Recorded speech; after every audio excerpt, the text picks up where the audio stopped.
for the Astros. They managed just 2 runs on 6 hits last night. George Springer leading things off again. Jose Altuve in the 2 spot.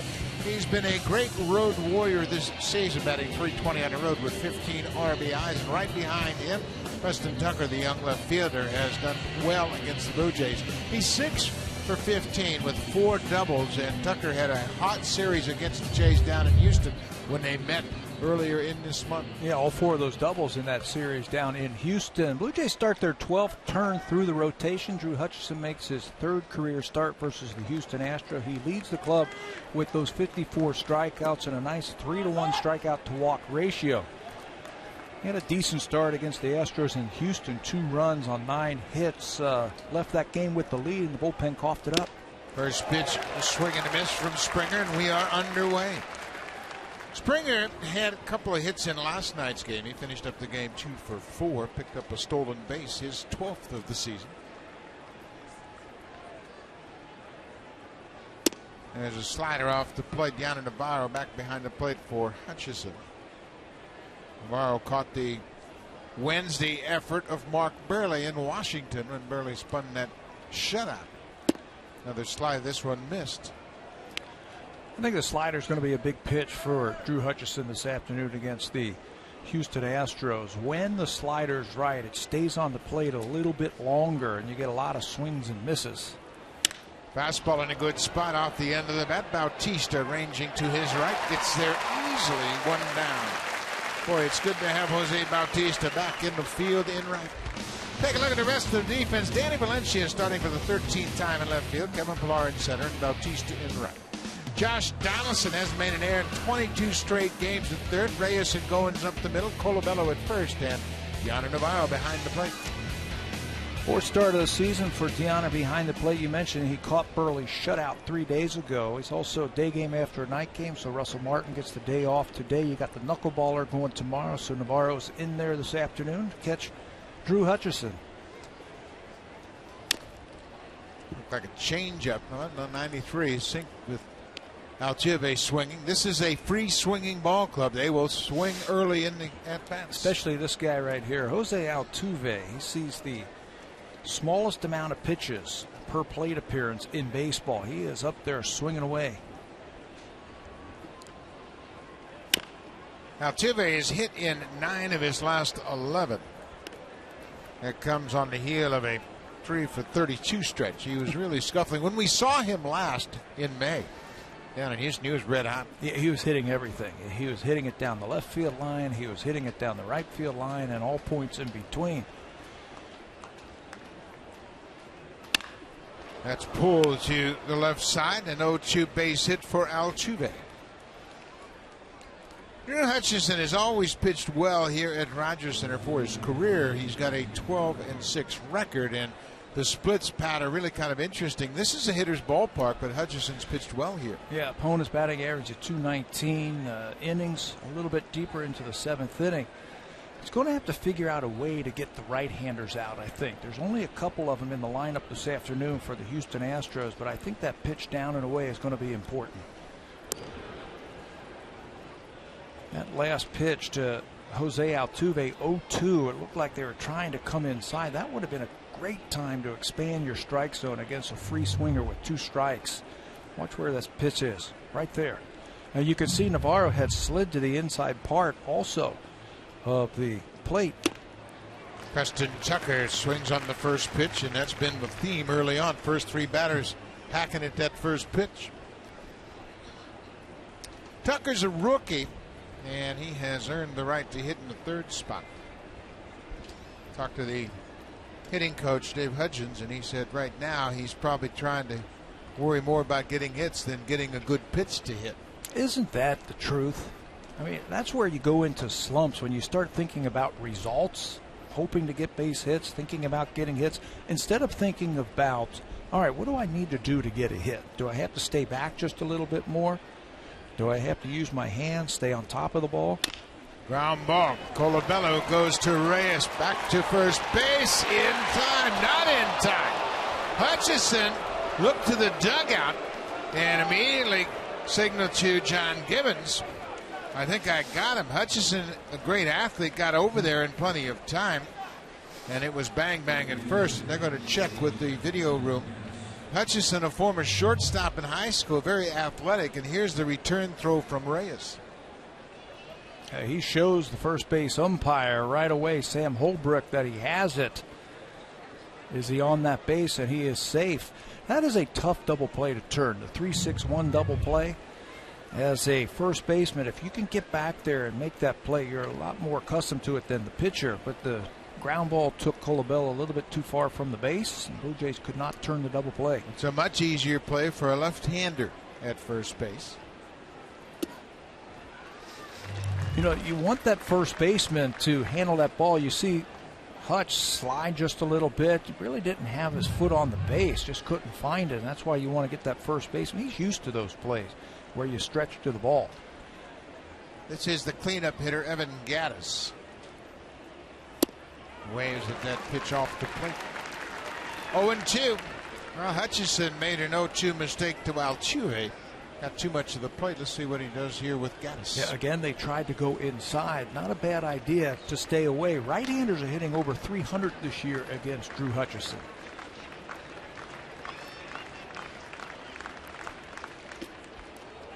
Navarro lost that baseball, and that's going to put Tucker in scoring position.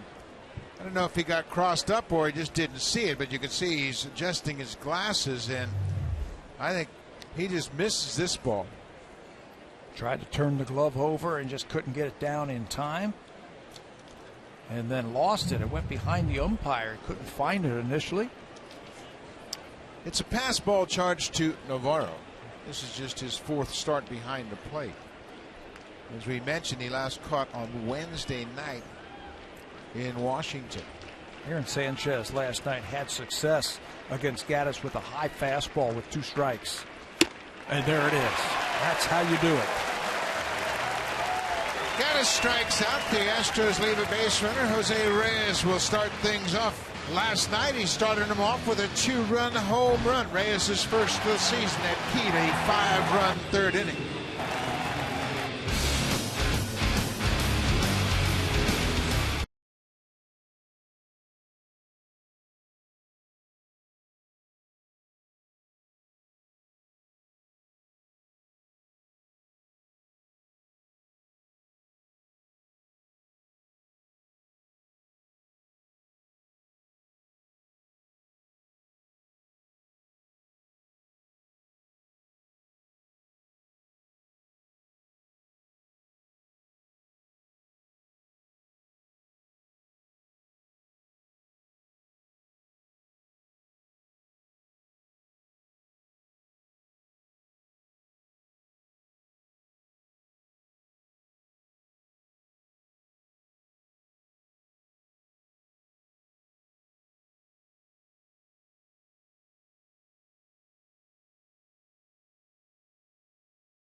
Together, and they're talking about that pitch selection right there. You can bet.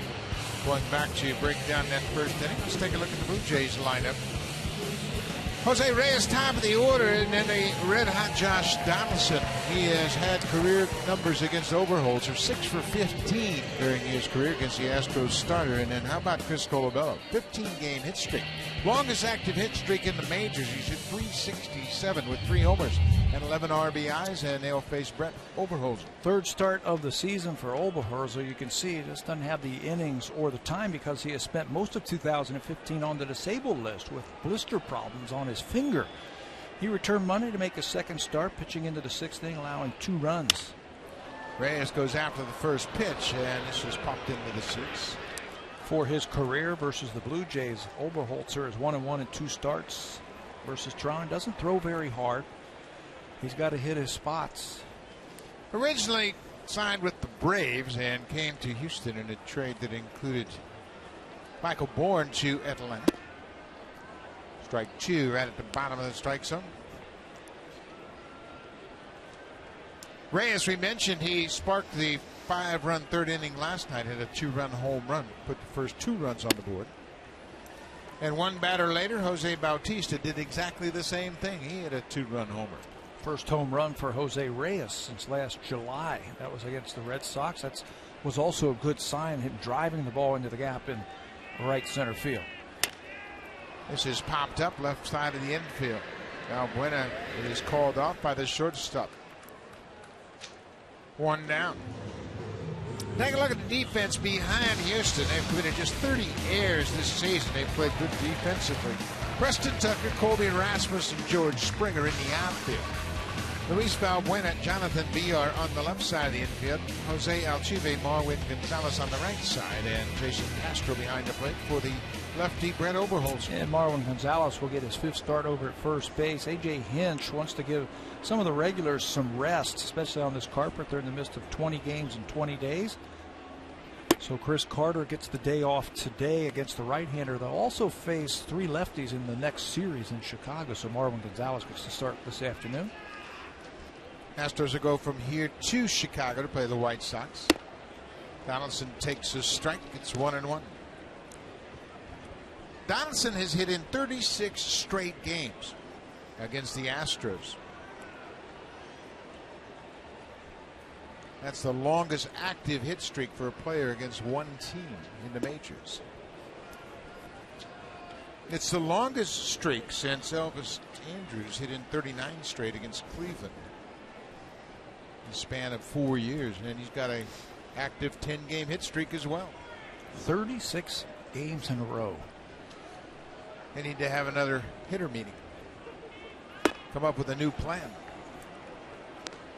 2 balls and 2 strikes to the Blue Jays' third baseman.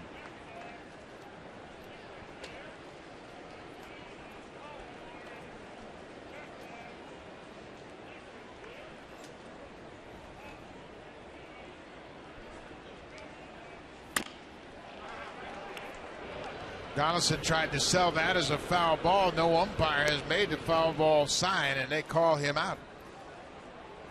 And Donaldson said, look, I hit inside my foot.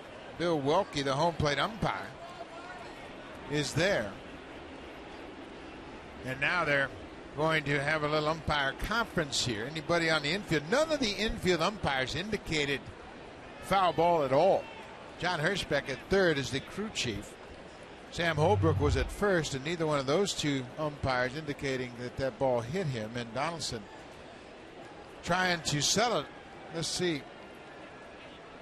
It was close. Yeah, it was close. It looked like, watch it bounce.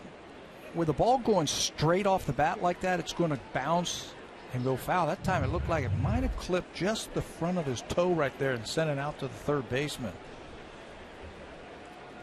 Well, the umpires are having a long discussion about this.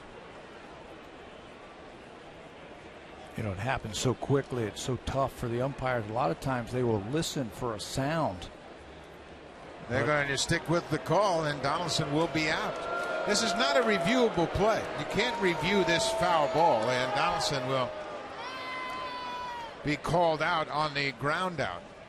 And Bill Welke explaining the situation. He said, listen, John, I asked the umpires, and nobody had it as a foul ball, so we have to let the play stand. Tough break.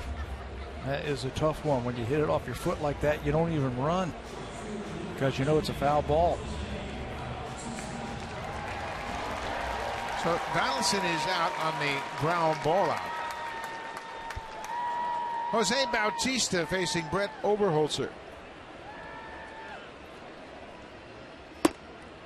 Oberholzer made a start here in 2014 in April, and Bautista hit a first inning home run off of it. We saw Dallas Keuchel when we were down in Houston. Oberholzer is the same type of pitcher. A lot of ground balls. He'll turn his fastball over, sink it, cut the ball in on the right-handers. You just have to make him get that ball up and over the plate. He's going to have to change speeds and hit his spots. Dallas Keuchel was the American League Pitcher of the Month for April and May. Very similar type of stuff. Bautista now with a 2-2 count. There's Keuchel. The Blue Jays are happy they'll miss him. He's on a roll. Off the plate inside. Edwin Encarnacion is on deck. Edwin had a double to center field in last night's game. He was 1 for 3 in that contest. Here's the 3-2 pitch. Outside, Bautista continues to take ball 4. Bautista has always been among the leaders in walks. He's got a terrific eye at the plate, and he will be aboard now for Encarnacion.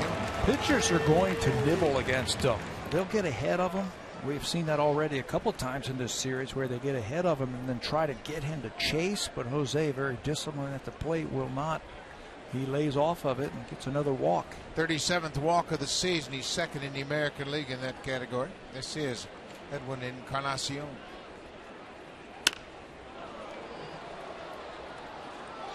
Edwin's timing has just been a tick off, and it's so crucial. You see his batting average now at .218. He's still putting up the power numbers with 12 and 32. But we haven't seen that patented hot streak yet. Yeah, that swing right there, I think, is all you need to know. He's a little bit tardy on that pitch. And that's all timing. He got another pitch to hit, and that's been very frustrating for him. You can see him at the plate. Both of those pitches are pitches that he hammers, and his timing is just off a tick. And that'll cause the 2 for 27 right there. No RBI, 6 strikeouts for Edwin. Just have to keep playing. Somebody's going to pay. Yeah. Eventually, right? Inside. Well, Edwin has worked hard. In Washington on Monday before game 1 of that series, he was out hitting on the field, trying to iron out some issues, and then at the start of this series yesterday afternoon he hit as well early.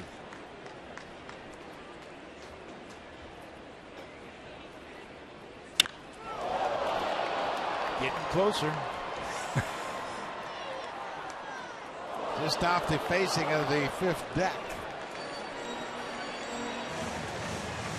Well, this is a very powerful hitter. When you look at the most home runs in the majors since the beginning of last season, Nelson Cruz and Giancarlo Stanton. We'll see him on Monday. Mike Trout, Chris Carter, and then Edwin Encarnacion. You know, I'm not sure Edwin didn't do something here. You can see him feel a little something in that front shoulder and then try to walk it off after that long fly ball. It was an interesting finish to his swing.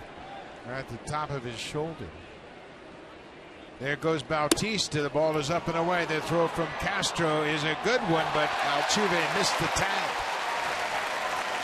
Altuve got to the bag, and he was a little bit in front of second base, and then Bautista slid to the outside. Altuve couldn't make contact with the tag. You know, he picked on a good pitch, a good breaking ball, but watch the slide by Bautista. He's been around. He knows to get away from that tag. It looked like they got him on the foot. Missed him initially right there, and then finished up by tagging him on the foot. By then it was too late. What a good slide. He took that hand away and ends up with a stolen base, his second of the season. He's in scoring position now for Encarnacion.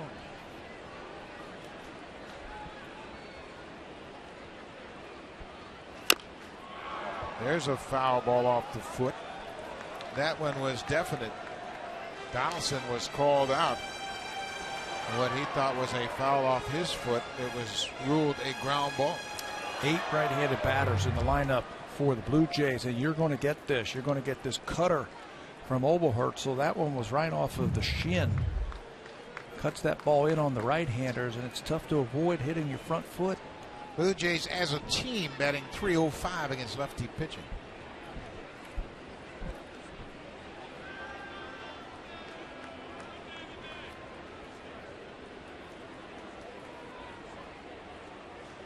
Well, they're having a tough time getting to the right pitch here. Now they're set. Little looper into center field. This is going to drop. Bautista going to score. It's over Springer's head. Encarnacion delivers the first run of the ball game. Blue Jays lead it 1-0. George Springer, the right fielder for the Houston Astros, initially broke back on that ball, respecting the power of Encarnacion. Takes the big swing. I don't know if that ball got in on him or it got off the end of the bat, but Springer backed up initially, and that was all that the Blue Jays needed for that ball to fall. Bounces over his head for a single in the game's first run. RBI number 33 for Encarnacion. Comes with 2 outs and 2 strikes.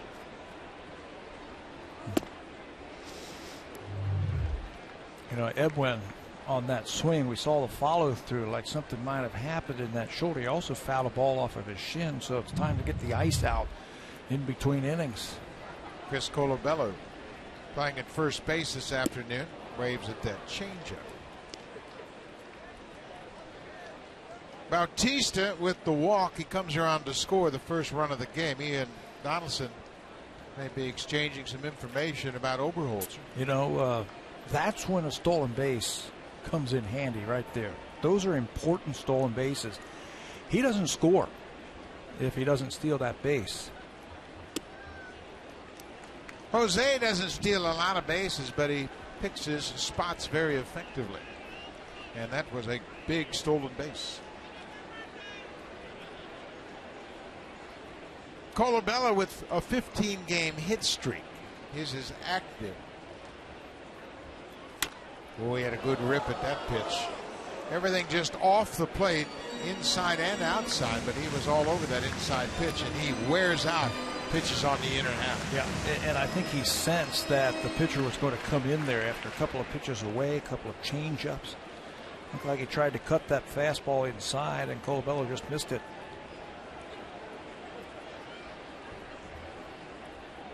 Blue Jays have a 1-0 lead.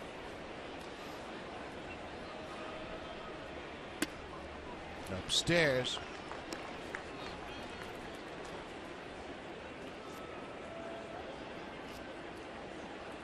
This first inning run scored with 2 outs and nobody on. Bautista then walked. He stole second and scored on the base hit by Encarnacion.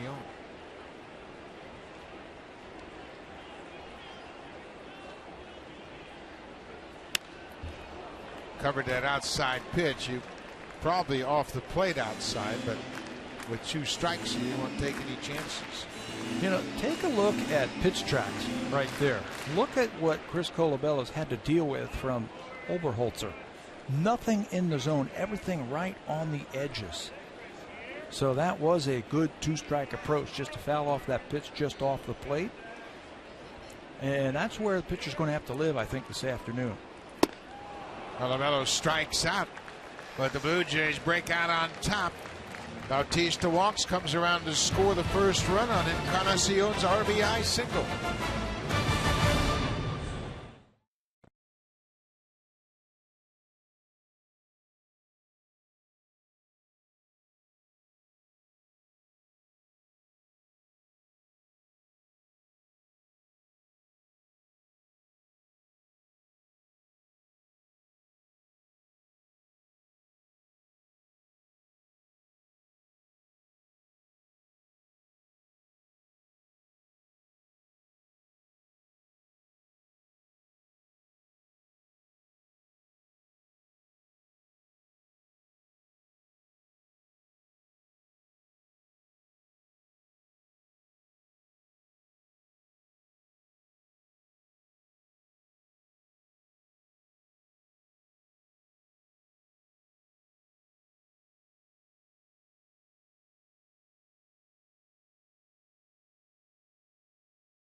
Sportsnet 1 today starting at 2 Eastern. Juventus and Barcelona, of course. Gianna Navarro, a huge Barcelona fan. And look at this. He's adopted a number of teammates to join him in that quest to watch Barcelona. Guys, they are PVRing that game today. They do not want to know anything. They don't want any spoiler alerts. And today, Gianna Navarro told me he will be wearing earplugs for the entire game just so he doesn't accidentally hear a score in today's game. It's a great event, obviously, and it'll be in Berlin, and it's a terrific opportunity to see two of the best in the business. Colby Rasmus starting for a second straight game in center field. Colby finished up 1 for 3 in the game last night playing in center. Facing his former teammate, Drew Hutchison, takes a strike. It's 1-1. Colby is always looking for that ball down and in, where he can just golf that ball to right field. That's why the defense plays him over to right field. So Hutch has stayed away from him. You can see Navarro sliding to the outside again. Trying to go backdoor with the breaking ball and missed. You can also elevate the fastball to Erasmus. We've seen that. Blue Jay fans appreciate the efforts from Colby Erasmus for his 3.5 seasons here with the Blue Jays. Colby played 408 games in center field for the Jays. There's a ball just off the outside edge. Blue Jays lead it 1-0.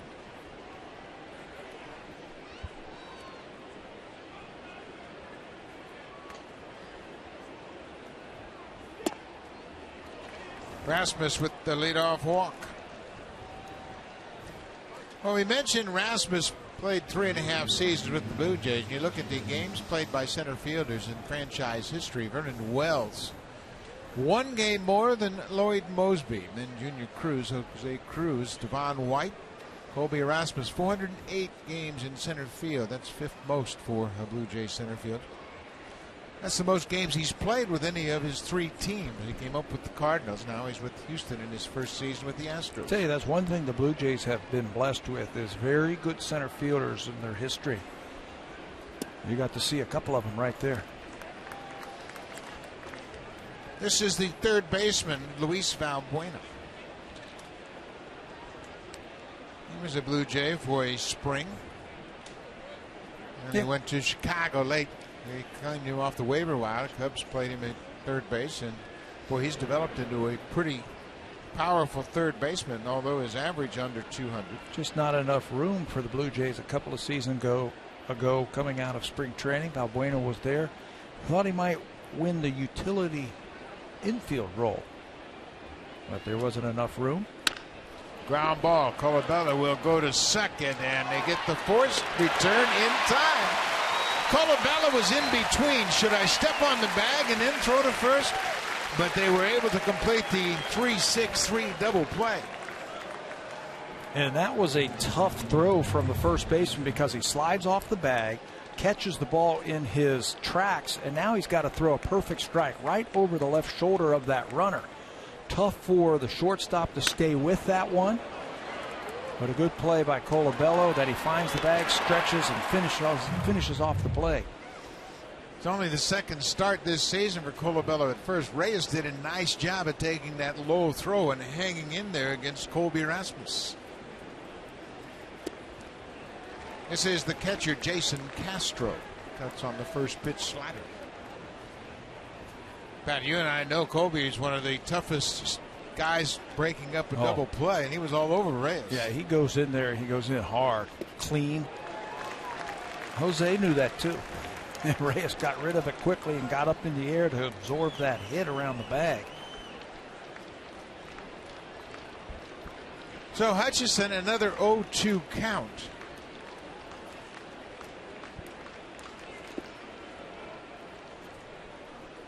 Tried to throw the third slider in the dirt, but Castro didn't offer at it. Jason Castro homered to lead off the 9th in last night's game. That spoiled the shutout bid for Aaron Sanchez. For Castro, home run number 6. Snapped a streak of 21 straight scoreless innings by the Blue Jay pitchers. Upstairs, but he wouldn't offer. It also snapped 36 consecutive innings without giving up a home run. That was a problem early in the year for the Blue Jay starters, giving up home runs. Russell Martin with the day off, sitting with 3 starters.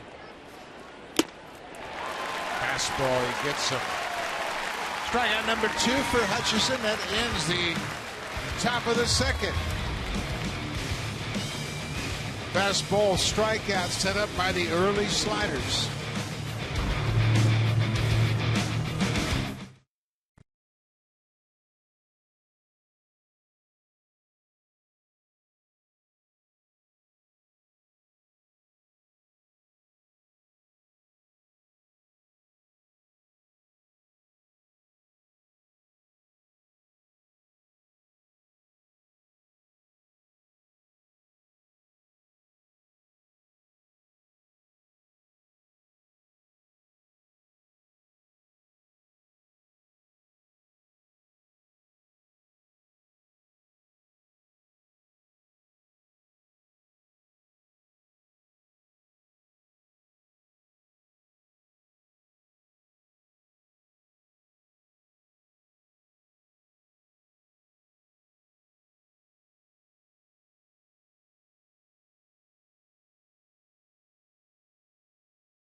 Presented by the WeStyle 2016 Acura RDX. Go beyond utility. It is Junior Jay's Saturday, and there are always a lot of activities for the kids here at Rogers Center, and that young lady's getting a nice face painting job done. And there are amusements, there are rides, lots of things going on, and the kids are introduced with the Blue Jays prior to the game. They stand on the foul lines for national anthems. How about the national anthem today? The young little singer was terrific, Hannah Levinson, and she was absolutely outstanding. And Mark Burley went over to congratulate her for a job well done, and then he had his picture taken with her. But she was terrific. What'd you say? 6, maybe? Maybe. Yeah. That might be. I was thinking 4 or 5, maybe 6. Well, now Great we've been job. told she was 8. 8. But All right. she did a terrific job and looked like a real pro. Danny Valencia puts a charge in it. Colby Rasmus back. It's over his head, off the wall. Valencia is headed for second with a leadoff double here in the second. Well, that guy just wears out left-handed pitching. Danny Valencia is at it again this season. 9th double this year. And it looked like Colby Rasmus's route in center field. He thought the ball was going to sink. And then now he has to get back, and by that time it's over his head for extra bases. Leadoff double. Danny Valencia came into this game batting .405 against lefty pitchers. That ball carried well over Rasmus into center field. So Valencia, that's his 4th double off left-handed pitchers. He has 5 off righties. Gianna Navarro, the switch hitter, batting right-handed against Oberholzer.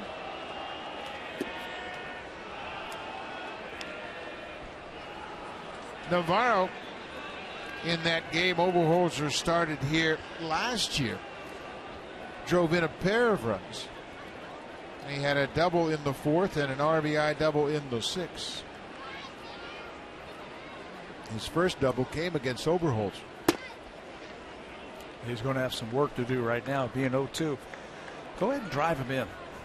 Right now, you're at the bottom of the order. You have a leadoff double. Normally, you want to push the ball to the right side and get him over there, but play for the big inning right here. Knock him in.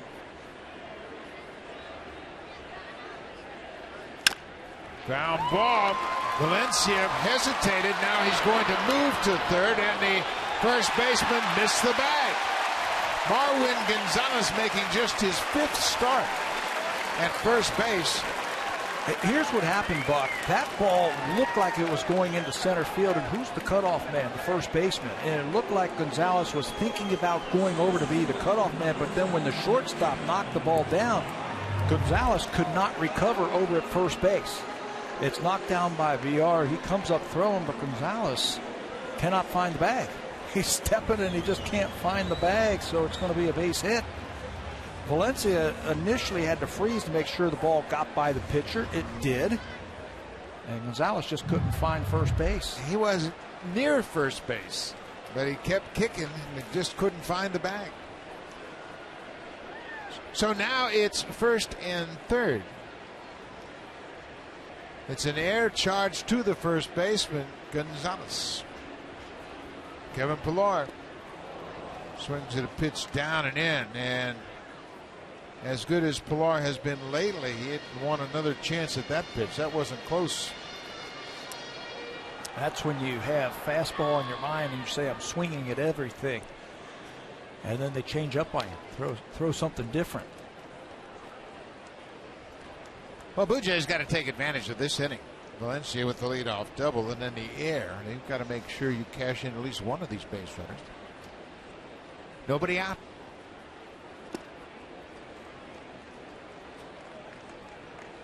Oberholzer doesn't have the kind of velocity where you sense you really got to get the bat started.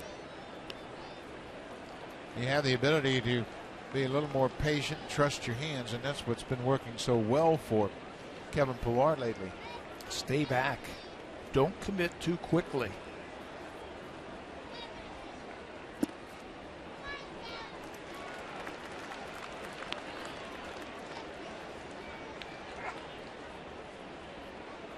Kevin, over his last 7 games, has been red hot. He's got a 400 average during those 7 games. These are the type of pitchers where you have to see it before you stride.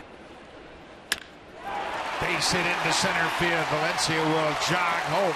Kevin Pillar picks up the RBI. And you can do that.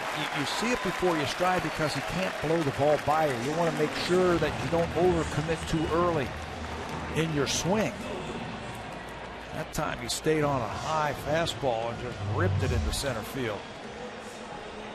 So he tried to cut that ball in. And before he strode out there to start his swing, he saw it, recognized it, and now starts his swing. Let the swing bring you forward.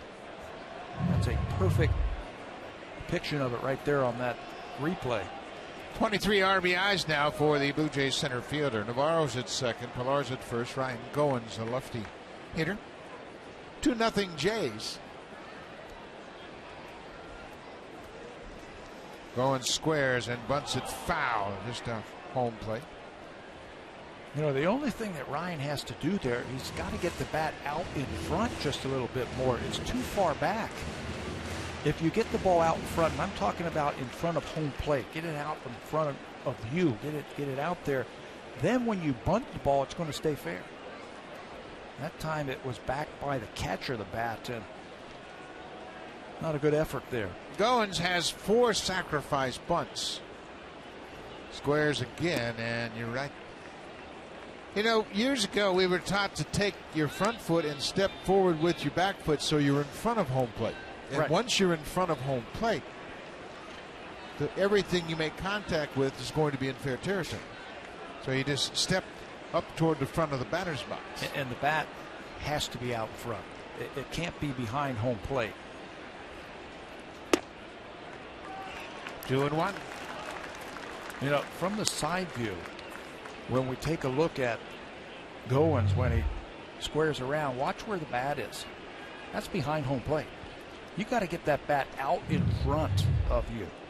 You can literally walk to the front of the batter's box and get yourself nearly in fair territory. Once this is a beauty. Right to third base. Valbuena has to play it to first, and Goins picks up his team-leading 5th sacrifice bunt. Well done. Much better right there. When he went after that pitch, he took the bat and put it out in front of home plate. See where it is? Now it's out in front of him. And that's perfect right there. Bend the knees, get the bat at the top of the strike zone. Make sure you get on top of it. Excellent bunt. Job well done for Goins. As we mentioned, he now leads the team with 5 sacrifice bunts. Reyes is batting. The infield for the Astros is in. Blue Jays have scored a single run in each of the first 2 innings. They're trying to add here. Reyes cuts on the first pitch. Scouting reports around again about Jose Reyes. When he's got runners on base, especially in scoring position, he likes to hit that first pitch. So we're starting to see teams throw him breaking balls early in the count.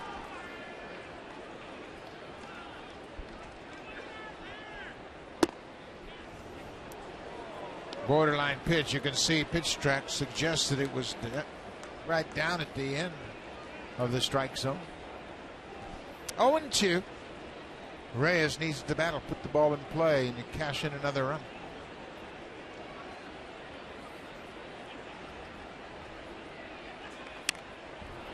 This is where you really have to expand your strike zone. Well, you know, Oberholzer is not going to throw a pitch down the middle unless it's a mistake. He's going to try and nibble, cut the fastball inside, change ups away.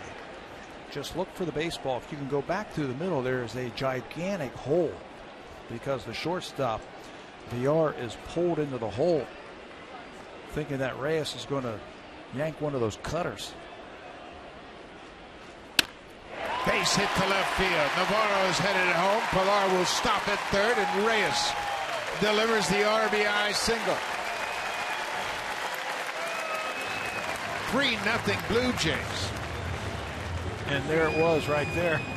He tried to throw the cutter inside, and Jose does yank it into left field. He got it airborne. Got it out of the infield, down and in. He can really hit that pitch right there from the right side. He's real good against that pitch. Smokes it into left field, and maybe an assist to Ryan Goins on the sacrifice there. Absolutely. You got to turn the lineup over, especially when you're batting in that 9th spot. Now Josh Donaldson bats with 2 aboard and 1 out.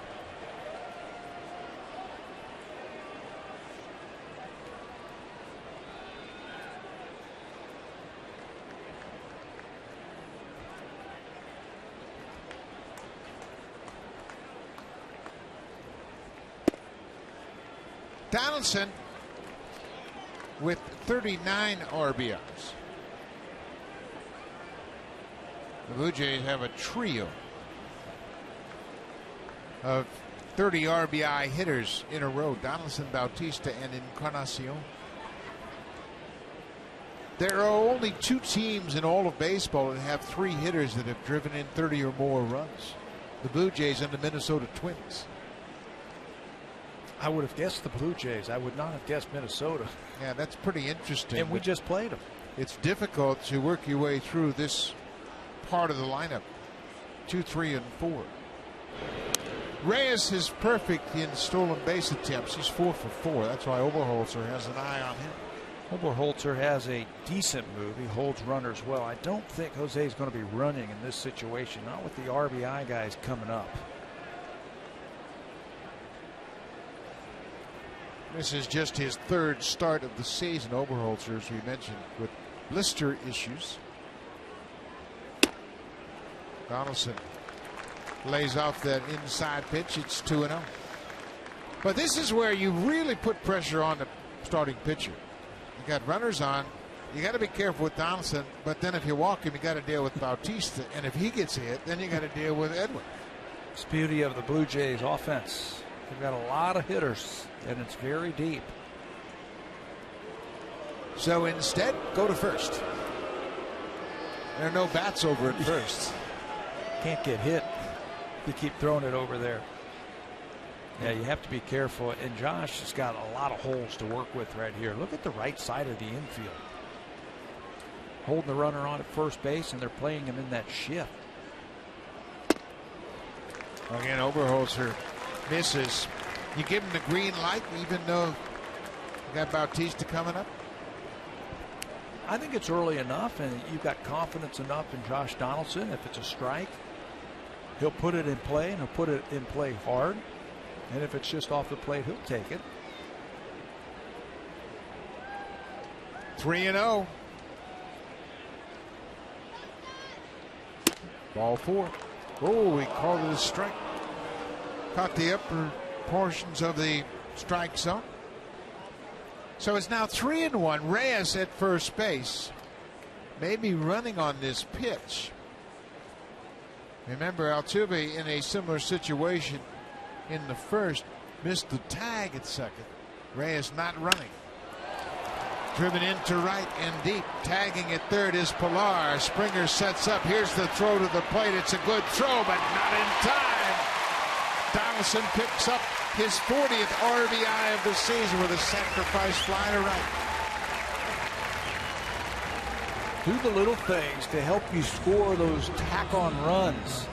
Blue Jays got a stolen base in the first inning. That was cashed in on a single by Encarnacion. They bunted a couple of runners into scoring position. This is the second one that scores on a sacrifice fly. 4 hits, 4 runs for the Blue Jays this afternoon.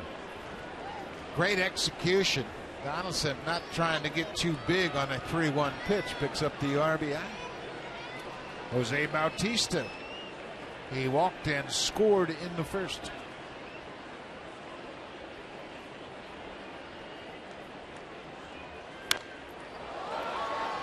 He had a mighty cut just off the plate inside and popped it up. Kevin Pilar and Goins discussing the swing path. Pilar single to center to pick up the RBI. He drove in the second Blue Jay run of the game.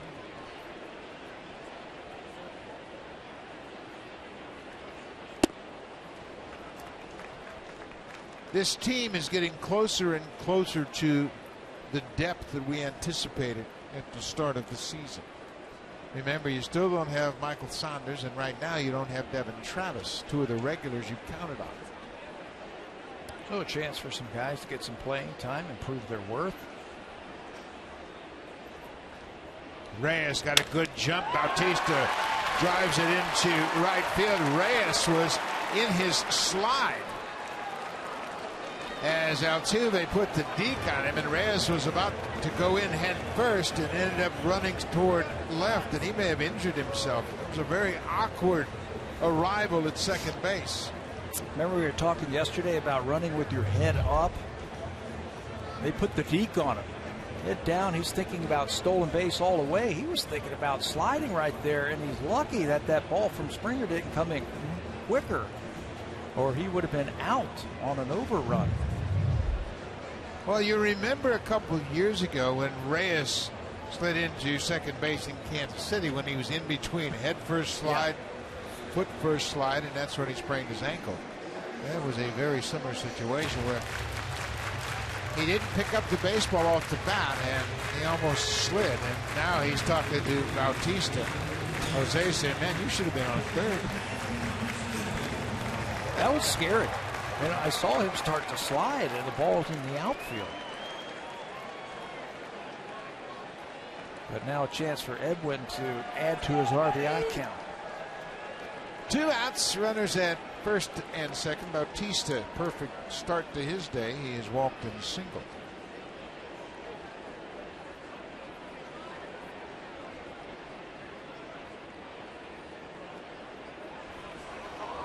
Altuve was standing at second waiting for Oberholzer to throw, and if he spins and fires when Altuve first gets there, they got a shot at Reyes. Ideally, you'd like to catch that guy napping and maybe leaning on that right leg towards third base. You could see just a little bit late, the timing was messed up a little bit. Edwin Encarnacion had an RBI single in the first.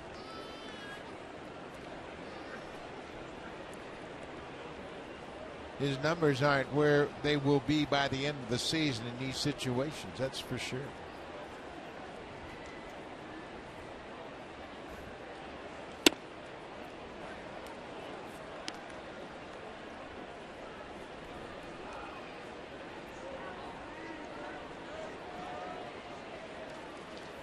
Four to nothing. Blue Jays looking for another 4-run inning. They've scored 3 this inning.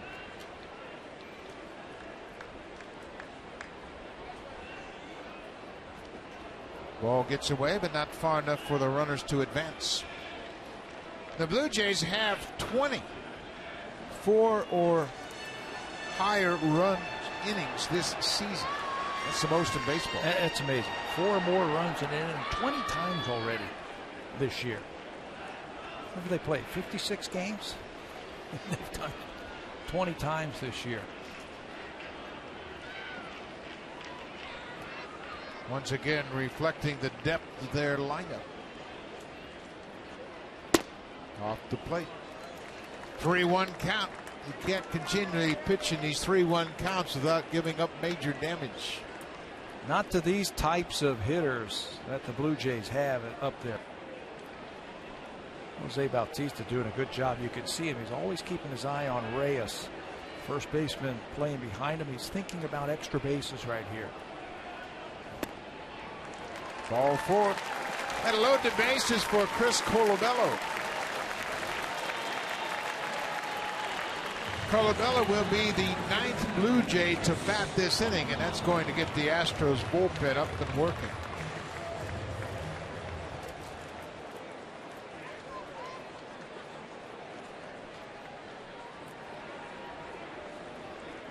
Bases are loaded for Colabello. Chris struck out his first time up, chased a changeup off the plate away. He's a smart hitter, so he has put that in his memory banks. Got a little bit better idea of what this left-hander is going to do to him.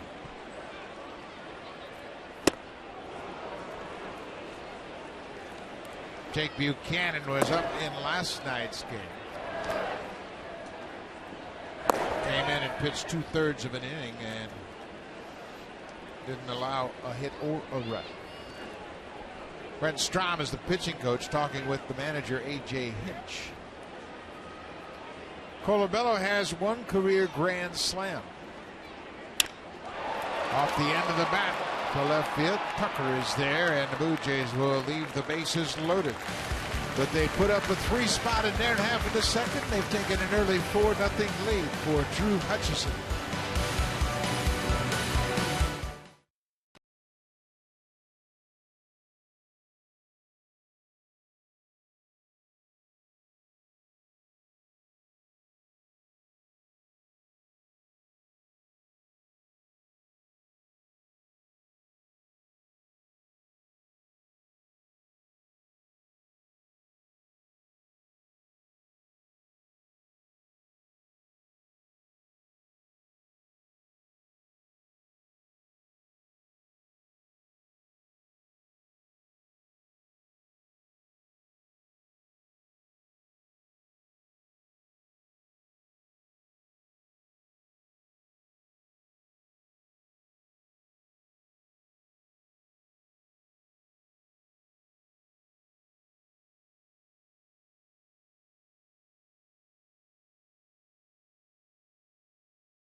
You look back to the 2009 draft, you never really know where you're going to find players. The Angels got a terrific player in round 1. The Blue Jays took Jake Marisnick in round 3. And how about Drew Hutchison? He dropped in the 15th round. You never know where your star players are going to come from. Yeah, you never know where your big league players are going to come from. And there's always circumstances, why a guy falls. For Drew Hutchison, they all thought he was going to go to college, so he fell in the draft. Jake Marisnick was a terrific athlete. There was some thought that he might not have signability, but the Blue Jays took a chance. I mean, there's always those types of circumstances that happen. Now, you were a first-round pick by the Yankees, and talk about how things have changed as far as your knowledge of what was about to happen with you in your draft year. Now I think everybody knows where they probably have a chance of getting drafted, because there's blogs and there's the internet. There's so many different publications that talk about the draft, and they have rankings and listings of all the great players. Back in the day, and we're talking about the 70s, it was a simple little phone call. Marwin Gonzalez hits one past Donaldson and Reyes in the left field for a leadoff single. Wasn't the big question back then, Buck? It was, if we draft you, can we sign you? What would it take to sign you? Yeah. You know, now it's, I think everybody has a pretty good idea of where they're going to be going in the draft. I was in the third draft in Major League history in 1967, and at that time there were two drafts. There was a January draft and a June draft. And I was drafted in the second round by the Phillies, and I had played with the Phillies scout team for years in Sacramento and wanted to sign with the Phillies, so it was pretty much a done deal. But, you know, I was fortunate. I got a nice signing bonus. I think I signed for a whole package of about $45,000 in '67, which was big-time money. But, you know, you just never know. They have so many mock drafts now. Right. I mean, all of these kids, they anticipate where they're going to go and who they might be drafted by. There's another base hit. This one into left field. Valencia cuts it off. Jonathan Villar with a single, back-to-back singles to start the third. And they have advisors now advising them what to do. Well, Drew Hutchison had that type of experience when he was drafted. He had committed to go to Stetson University in Florida. And he and his family sat down and thought about the value of an education and how much that would be worth and what their price tag would be if and when they got drafted. And they had a firm number in their mind. And he dropped to the 15th round because everybody anticipated he was going to go to college. The Blue Jays took a shot on Hutchison, and because they didn't draft their top two draft picks, they had extra money. They didn't sign them. Didn't sign them. They had the extra money. So when they made an initial offer around $300,000, Hutchison, no, that's not our number. And then they didn't sign James Paxson and Jake Iliopoulos. This could be two. Reyes shovels to Goins. It is a double play. Springer bounces into a 6-4-3 double play. Marwin Gonzalez tried to distract Reyes at shortstop as he reached out for it, and now the umpire's coming over here and say, hey, man, you got to be careful about that. You can't do that. No. That was almost interference. But the Blue Jays turned another big double play last inning. Wiped out a leadoff walk to Rasmus, and this time the middle of the infield turned it once again. Well, one of the most glaring instances like that was Alex Rodriguez running around third base when he hollered at, I believe, Howie Clark, the third baseman. I got it. That was awful. Marwin Gonzalez is the runner at second base, and watch as the ball's hit. Reaches out for the ball. You can't do that. Yeah, and I think that's what the umpire at third was reminding him. Crew chief John Hirschbeck came over and said, you can run. Well, yeah. And you can hesitate. But you certainly can't fend as if you're going to catch the ball. So this is Jose Altuve with a 2-0 count. But the draft discussion is an interesting one, and all of the young amateur players, and certainly with the College World Series about to begin next week, all those college players are thinking about the possibility of being drafted as well. Altuve fouls it back. Now it's 2-1. I'll tell you, the teams that do the good job year in and year out, finding players in the draft, and it doesn't have to be a top 5 pick. You can find great players anywhere in the draft. Those are the organizations that win year in and year out. Yeah, and it all begins with scouting and development. And when you have a strong scouting department and then you sign those players and turn them over to a strong development department, chances are you're going to be a winner. There's a broken bat blooper in the center, and Altuve has driven home the first Astros run as Marwin Gonzalez comes in to score. So you make a good pitch and a good hitter spoils it with a broken bat single. He got in his kitchen. Shatters the bat, and it falls harmlessly in the outfield. They wanted that ball away, but Utz just couldn't reach out there and finish off that pitch. It's up and in, and Altuve singles to center. That's a great point you made about wanting that ball away. When you come inside, there are so many things that can go wrong. Just like Altuve, just because he got the bat on the ball, he was able to flare it into center and pick up the RBI. You make a mistake out over the plate, he gets the barrel out, he might hit it out of the ballpark. But if you get that ball down and away, there's not a whole lot he can do with it. Preston Tucker, the left fielder, bats with 2 outs.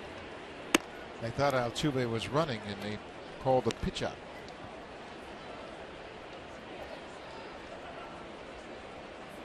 Tucker hit into a fielder's choice in the first.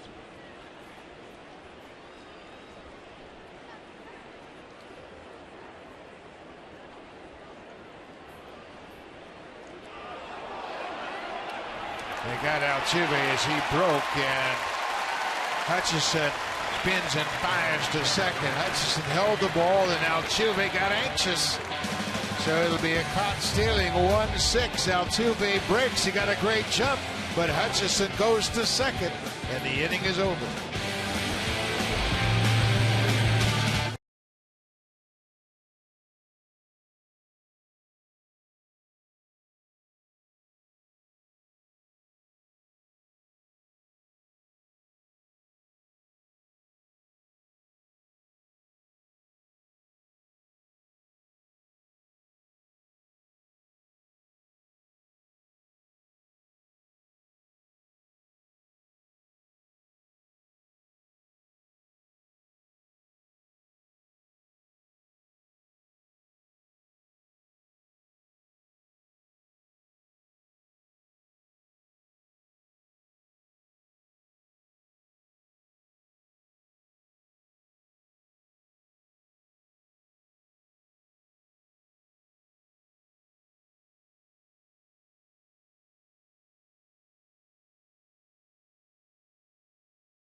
Can indeed mix business with pleasure. Have a business meeting and take in a baseball game at the same time. Our account executives will find the package that best suits your needs. Go to BlueJays.com/luxury suites for more. Barry, that's a great idea. Then you could come out and see how Pat and I work. We work at this great place, and you could do it too if you had one of those luxury suites to bring your clients out. So call the Blue Jays and make arrangements to have your business meeting here at Rogers Center. Danny Valencia had a leadoff double in the second, and he goes after the first pitch. Valencia scored the second Blue Jay runs as he started that 3-run rally in the second. Danny's done a nice job as he has made some adjustments at the plate. He's really swinging the bat well against righties also, not just left-handers. He got a breaking ball, and he hits it high into the air into center. Colby Erasmus makes the catch. 1 down.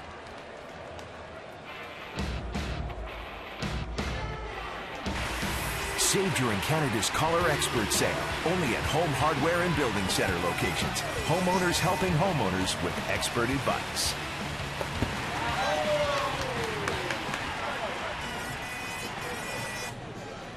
Junior Jay's Saturday. That looks like my swing, Pat. Oh, you got it the second time.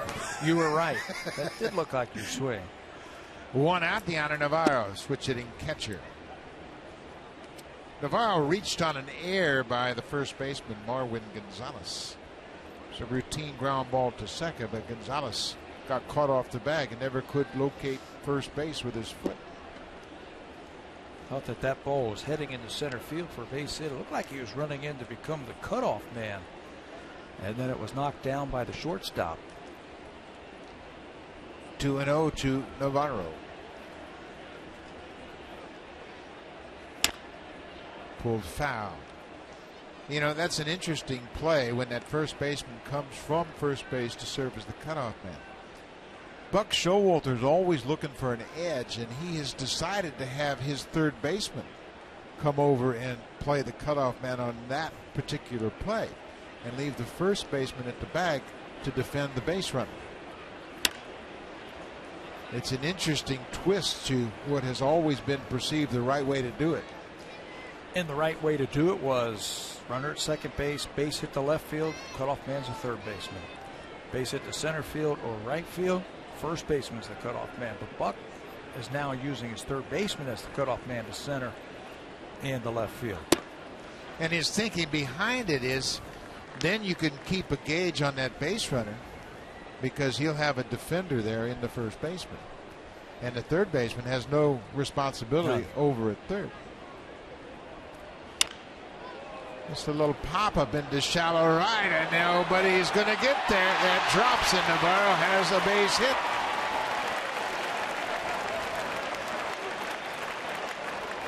Hit into no man's land out into shallow right. They were playing the shift. If Altuve is straight away in a normal defense, he catches that pop-up easily. Yeah, and once again, George Springer, the right fielder, broke back on this ball.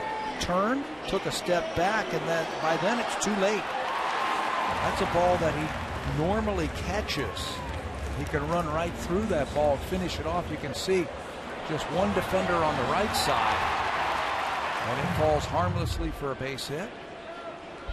There's a couple times that Springer has broke back on a ball this afternoon. Yeah, you see that big swing, and your initial reaction is that it's going to be a ball in the alley. Off the end of the bat, you get fooled. Pilar with a good rip fouls it into the seats.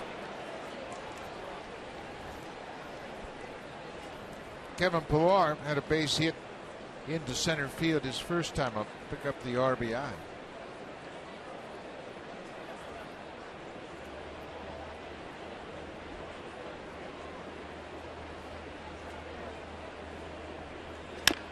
Off the end of the bat. Gonzalez will shovel to Oberholzer, and Pilar is out just by a half a step. Let's go back and look at the Navarro base hit to right. It was a pop-up that falls. And now the defenders come over to make the play, and Castro, the catcher, now decides to go to first. Well, it's much too late. But if he breaks and runs up the first baseline with the batter, Navarro, when that ball hits, Navarro makes a turn, catcher standing on first, you got a shot at an out. You know who the best that is playing today? A.J. Pierzynski.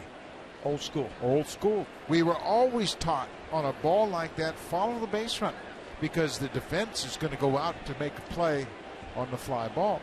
Catcher's got no other responsibility, so follow him up the first baseline. 2 outs for Ryan Goins. He goes after the first pitch and pops it on the left side of the infield. VR, the shortstop, makes the catch, and the Blue Jays will leave a base runner in the bottom of the third. We head to the fourth. It's a 4-1 Blue Jays lead.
And Hutchinson has always had good fastball command, but his slider is getting better and better now. Well, you can see over the last 3 seasons, the batting average, opponent's batting average versus the slider, he's starting to get the feel where his hand has got to stay on top of that ball, and that's where he'll get that late break. Talking to Pete Walker today about Drew's slider, he says when his slider's good, it stays on the plate a long time and then breaks off of it. This year, they're hitting .293 against that slider. Last year, it was a bread and butter pitch for him, and he has focused so much on getting left-handers out that now that slider has lost some of his effectiveness, but Walker's confident he will get it back. You know, and his splits are just the opposite of what they were last year. Righties are hitting .300 against him, lefties .243 coming into this game. Last year, it was just the opposite. He had trouble versus the left-handers, no problem versus the righties. That high fastball as Tucker swings right through it. 1-1 count to the leadoff man here in the 4th.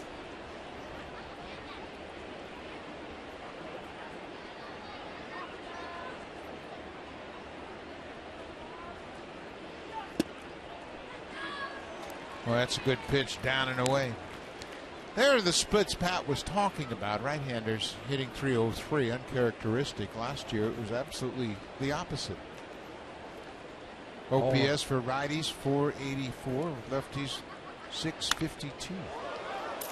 And I think the slider is part of the problem. Also, the fastball has been riding into the right-handers too much. It's got to be able to hit that four-seam fastball down and away to the right-handers.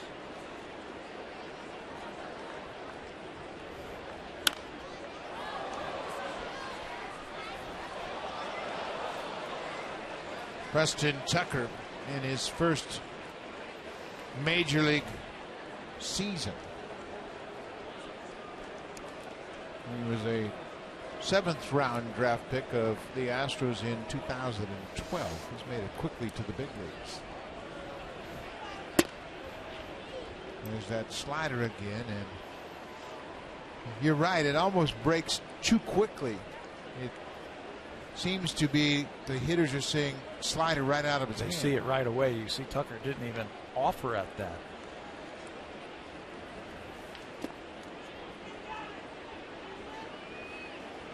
Now it's a full count. You don't have to bury every breaking ball in the dirt. I mean, I think if you throw a good slider down and in, catch part of the plate, I think you'll get swings and misses or weak contact. And I think that's what pitchers want early in the count. You saw Big Evan Gattis on deck with the full count.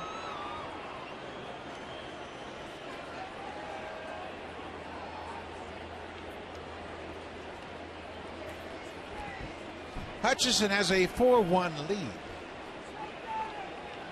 Trying to retire the leadoff man here in the 4th. Another slider and a pretty good rip at it. It's a nice long at bat.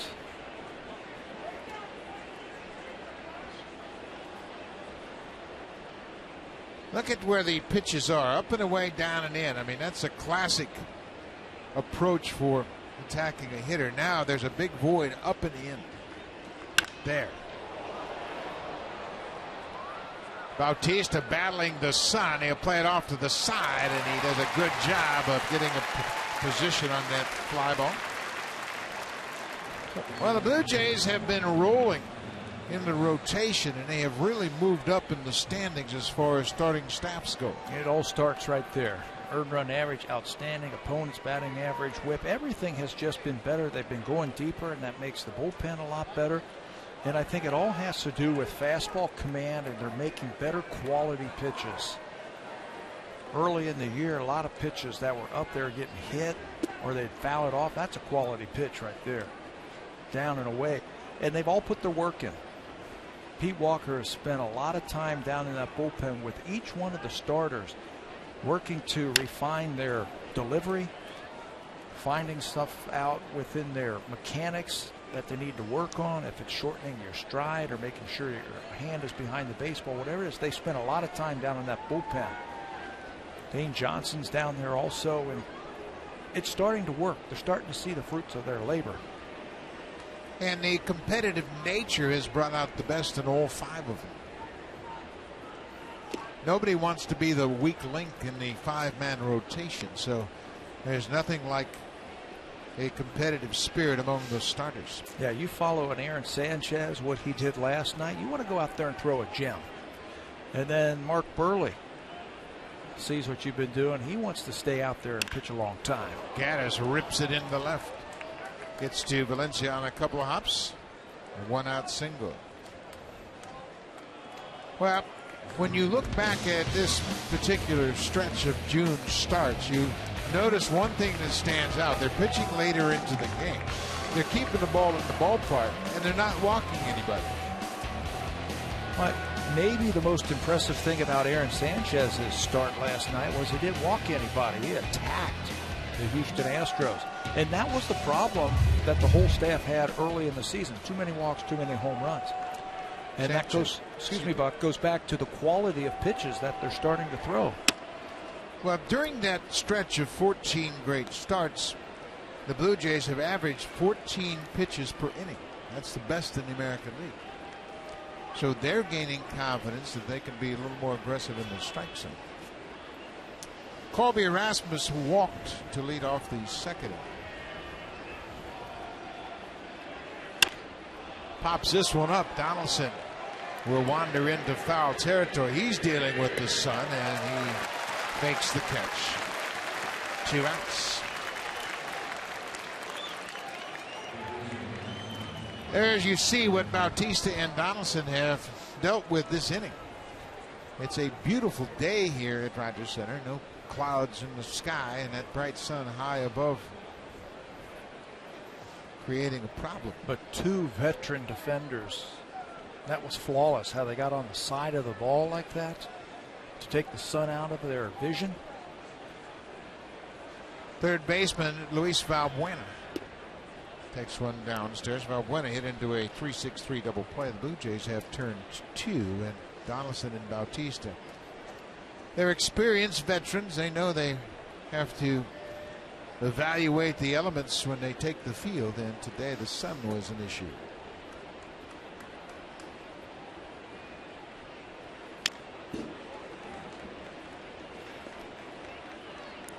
One final note on that hot streak for the starting pitchers.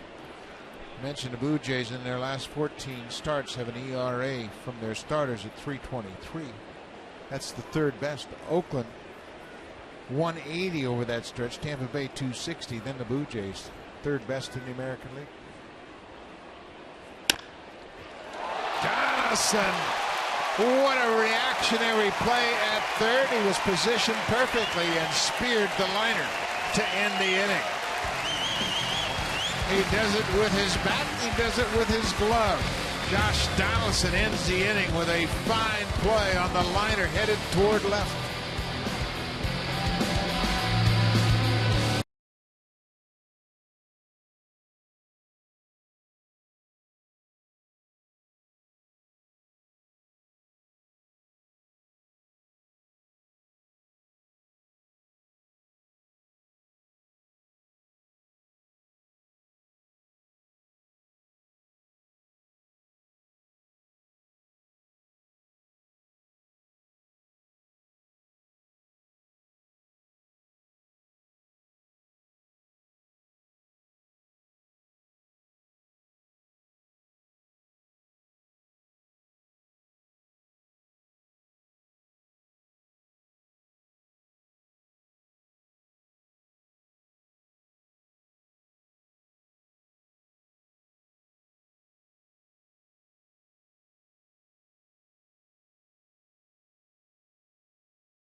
look at the last 10 games for these three hitters, Reyes, Donaldson, and Bautista, their numbers are impressive. Reyes at 326, Donaldson 381, Bautista 371. This is the third time that they've hit in this game. It's only the fourth inning. They keep rolling that lineup over and over and over again. They're starting to get hot, and I think there's still more in there from Bautista and Encarnacion. We haven't seen them really drive the ball consistently like we have in the past. Now, there are many hot streaks to come from both Bautista and Encarnacion. Jose has extended his hit streak to 10 straight with a single his last time up. But we haven't seen that hit streak where Bautista hits a double and a home run in 3 straight games, and that's coming. Reyes had a home run last night. He had an RBI single his last time up. Takes it up and away. 3-0.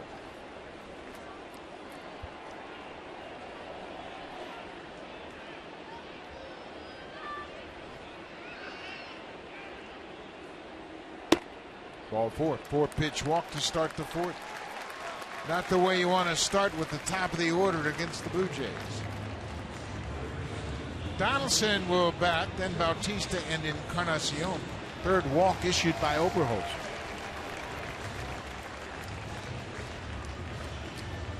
The Astros came into this game with the most wins against the AL West, 18 wins in their own division, and the best road record in the majors. For a young team, that's pretty impressive. Best road record. 15-9 on the road, and Castro out to remind his pitcher not to try to muscle up. Astros bullpen throwing once again. It's like he's trying to turn that ball over to try and get the double play, but he's pushed it to the outer parts of the strike zone, and now pitching coach Brett Strom's going to go out and talk to him about it. Well, give the bullpen a little more time. Obviously, this part of the batting order, you want to make sure that you give your bullpen enough time to get loose if you want to make a change. Donaldson talking to the home plate umpire, Bill Welke, and I'm sure they're discussing Donaldson's first at bat back in the 1st inning. Donaldson claimed that he fouled the ball off his foot. And to his credit, the home plate umpire, Bill Welke, said, well, I didn't see it, but I'll ask the other 3 umpires. And they had a conference about it and ruled Donaldson did not foul it off his foot. You know, that's the only thing you can do. You can ask about it, and then the umpire can go ask his fellow umpires, and if they didn't see it, there's nothing you can do about it. It is not a reviewable play, and you can't ask for a video challenge on that. So Donaldson was called out on the ground out, 5-3. Brent Strom has delivered his message, and Buchanan in the bullpen should be loose now.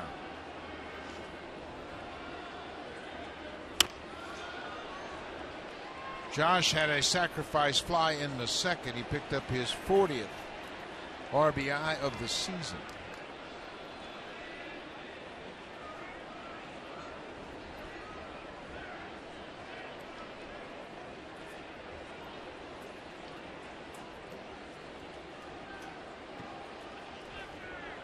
Ball and a strike to Donaldson. There goes Reyes. Ball is fouled out of play. Reyes was running on the pitch, and Jose is not one to turn and pick up the hitter. He just ran through that bag. You can see Castro trying to regroup a bit as Donaldson may have hit him with the backswing.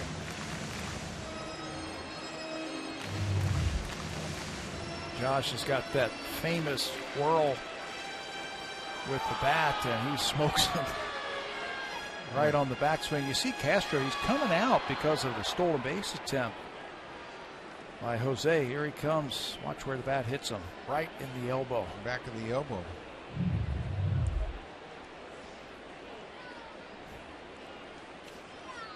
One ball, 2 strikes. Castro asked for time. The catcher, Oberholzer, was about to deliver a pitch, and Castro asked for time.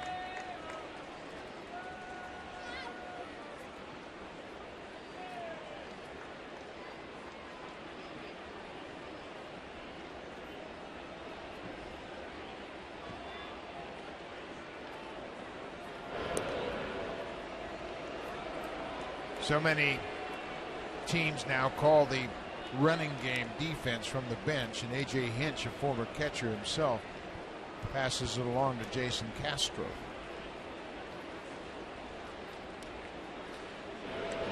There aren't many managers that call the running defense, but Hinch is a former catcher. He does it. Mike Matheny in St. Louis, he too is a former catcher. He calls the signs. And Bob Melvin in Oakland. Those three managers, top of mind, those are the guys that call the defense for the running game. All former catchers? Well, it saves time too. Instead of managers turning things over to a bench coach, A.J. Hinch, he knows what he wants to do. Both A.J. Hinch and Jason Castro played at Stanford for the same coach, Mark Marcus.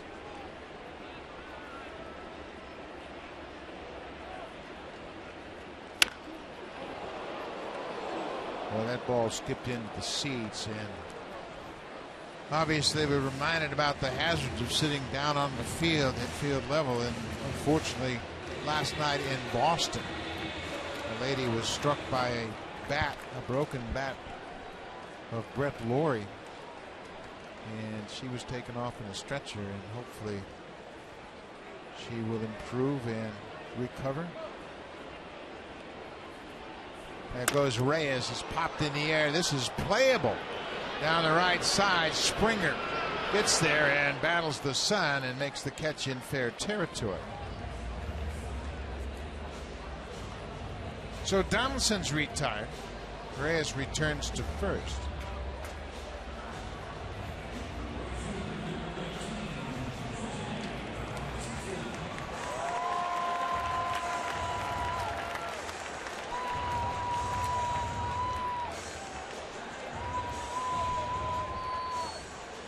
Jose's had a perfect start to his day. He walked in the first, singled in the second.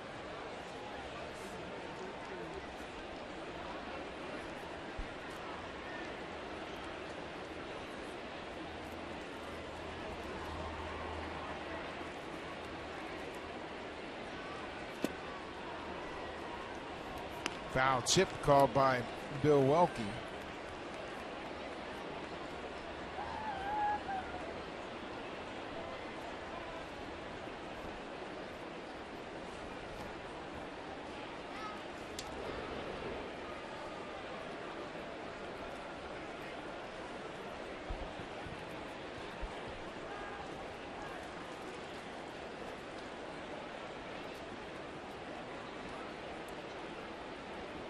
There goes Reyes. He got a big jump, and Bautista fouls it off, and Reyes with the head first slide. Someone's going to have to tell him that those are foul balls right there. He is hitting the deck when he doesn't have to.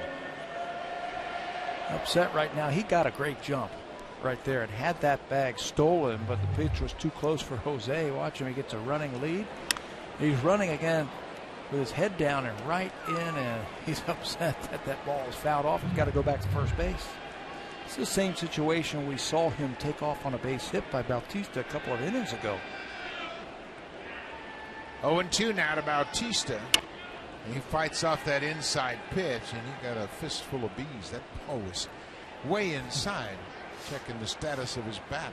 Jose's right on the plate, and Oberholzer throws that cutter right in on the hands. You can see Jose pull that top hand off of there. That is anti-extension right there. With 2 strikes, you have to protect the plate.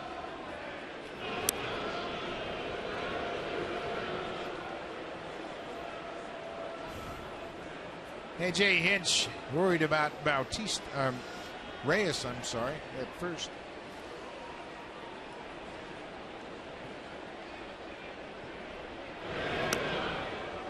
Just trying to guess with him now, see if Reyes is going to go on first move. It's a 4-1 Blue Jays lead. We're in the bottom of the 4th.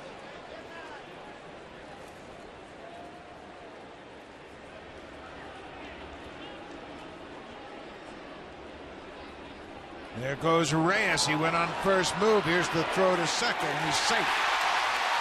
He was guessing all the way right there. He went out there and got a one-way lead against Oberholzer. Put one foot on the turf, and then as soon as that pitcher made any kind of move, he was taken off. You can see how that lead is huge. And then just steals it on sheer speed right there. Outruns the baseball. Altuve's in good position to take that throw. It's a good call. Good call, and the Astros are going to challenge the call on the field. Reyes extends his hand onto the bag, and by the time Altuve swipes his hand, it's safely in place on the bag at second. But they're going to have a look at it. John Hirschbeck, the crew chief, has come over from third to join James Hoy, who made the call at second. Reyes with his 5th stolen base. He has not been thrown out this season. Well, he kept trying. The Blue Jays kept fouling the ball off, and Jose finally said, okay, I'm going to go just do this on my own. Right here, and the fans are now seeing it on the Jumbotron that it looked like Reyes' left hand was on that bag, and Altuve touched the top of his hand while that hand was on the bag. So we'll see. We'll see how they call this one. You can see that brace on Reyes' left hand. That is exactly why he wears that brace, to make sure he doesn't twist that wrist when he goes in head first sliding. And he got the extension. Boy, it is close. That swipe tag Altuve put on there was a quick tag. But is there enough evidence, you think, to overturn it? I don't think so. Neither do I. But we've been wrong before. You can see the Blue Jays on the bench looking up at the Jumbotron here to get an idea. The umpires appear to have a decision. And John Hirschbeck will indicate that Reyes indeed is safe. The play on the field stands. So Reyes has his 5th steal in as many attempts. There's the hand right on the bag, and the swipe tag by Altuve. So Bautista has a chance to drive in a run.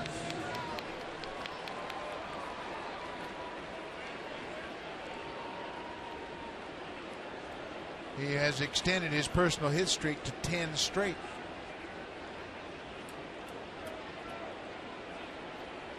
He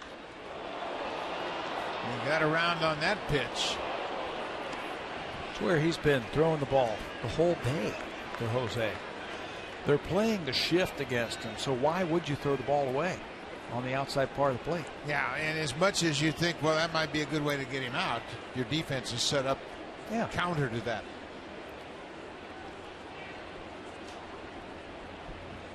There goes Reyes, and the pitch is down and away. The throw not in time. Reyes has his 2nd stolen base of the inning. You know, and nobody appreciates that more than the hitter right there. Now you've got a guy at third base in less than 2 outs where a long fly ball can score. And Reyes is going to do this one all by himself. He acts like he's just standing around. Picks on a good pitch, a changeup down and away, and he steals his 2nd base of the inning. Boy, that's a good illustration of how a base runner beats up his body stealing bases. Bautista caught looking at strike 3. They crossed him up through an off-speed pitch, and he strikes out. And with that, Oberholzer is going to be lifted from this game. So Bautista strikes out. That's the 2nd out of the inning. Reyes is at third base with 2 outs, and Hinch is going to make a pitching change. Encarnacion is the batter. Jake Buchanan will come in to face Edwin.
Revenge in Game 2 of the Stanley Cup Final as they take on the Chicago Blackhawks. That game can be seen tonight on CBC starting at 7 o'clock Eastern, 4 o'clock Pacific. Buck?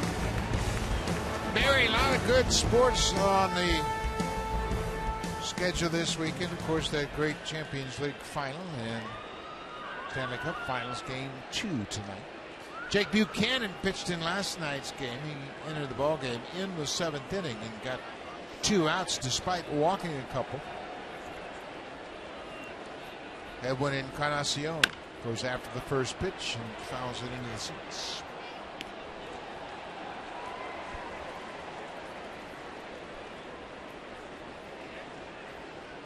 A 4-1 ball game. Seems like the Blue Jays have a bigger lead. It does, doesn't it? Seems like they've been in command all afternoon long.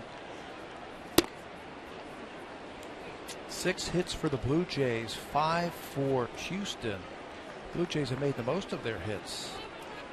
Well, the Blue Jays have stranded 5 as well.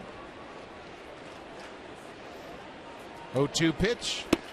Cut on and miss. Buchanan closes out the 4th. Blue Jays leave a base runner. They've left 6 so far. Now it's time for Blue Jays Central Update. Here's Jamie Campbell and Kevin Barker.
Presented by the Restyle 2016 Acura RDX.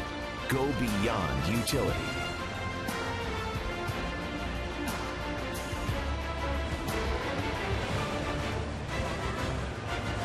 Beautiful Saturday afternoon in Toronto. CN Tower standing guard over Rogers Center, and the Blue Jays have a 4-1 lead as we head to the 5th. Drew Hutchison has allowed a run on 5 hits. And he's been efficient, 56 pitches. For the Astros, it'll be 7, 8, 9 in their lineup. Castro, Gonzalez, and Villar. And Hutch delivers strike 1. Jason Castro struck out on a fastball, his only time up. And gave him a steady diet of sliders in that first at bat and then punched him out with a heater. Now they have jumped ahead with 2 fastballs. Okay, and now finish him off right here. No messing around, just attack.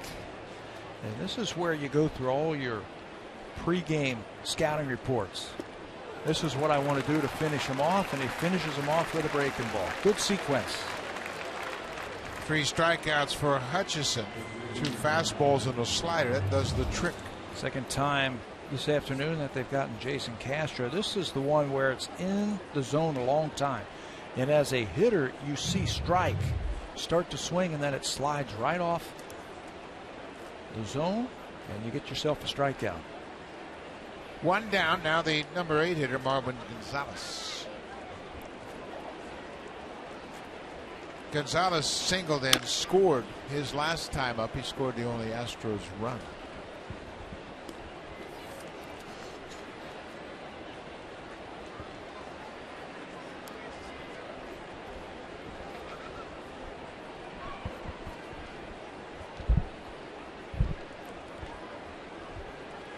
0-1, 1 out.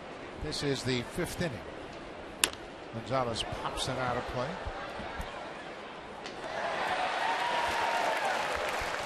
We have been talking about the draft, and it's coming up on Monday, and we are pleased to be joined now by Brian Parker, the Director of Amateur Scouting. Brian, welcome, and it must be a busy week for you.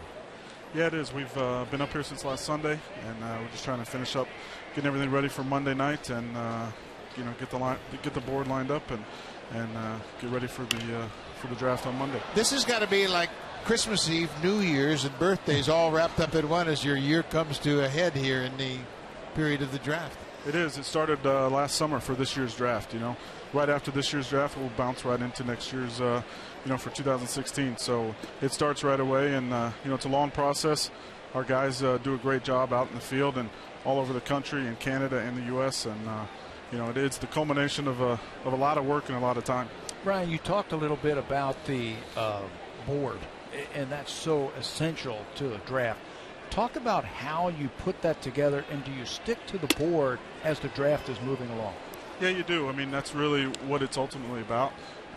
You line everything up. We have all of our cross-checkers, our national and regional guys in town, and you line things up and you put things in the way you want the player. And especially where we picked this year at 29, you got to line it up and put it in order. You don't know what's going to happen, by the time it gets to our pick. So we just need to stick to that. And as the board plays, that's how you are going to pull the names. Are there certain aspects of a player that you're looking for? Are you looking for speed? Are you looking for power pitchers? Are there certain types of pitchers that you're looking for on your board? Yeah, I think when it comes to position players, we target two-way guys that can play both ways, offense and defense. I mean, you can see it out here at the big league level. When you have a guy that can help you offensively and defensively, it changes things. For pitchers, we're looking for starting pitchers. We're looking for athleticism, guys that can pitch with their fastball and get outs with their fastball, and they can project to pitch 200 innings in the big leagues. Brian, when I started, of course, nobody even could spell radar gun. So nobody was worried about velocity, but how much do you give your scouts leeway to evaluate what a pitcher can do and his ability to make pitches and get out of tough situations? That's what we do, and that's what the scouts out on the field, they're the ones that are seeing this guy every day, day in and day out. They're getting the multiple looks and sitting on players and seeing them 3, 4, 5, 6 times during the course of the spring. So they're the ones that have the firsthand knowledge, and they're looking at them day in and day out. So we stick to our philosophy and stick to the things we look for, but it's on all of our guys to really put it together. Do you have time to stick around for another half inning? Sure. Well, we appreciate it. So Hutchison gets through the top of the 5th. We'll go to the bottom of the 5th. It's 4-1.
And we are pleased to be joined by the Director of Amateur Scouting, Brian Parker of the Blue Jays. And Brian, take us through Monday and all this process. What's your day like Monday? Are you the conductor of the draft? Do you make everything happen for the Blue Jays?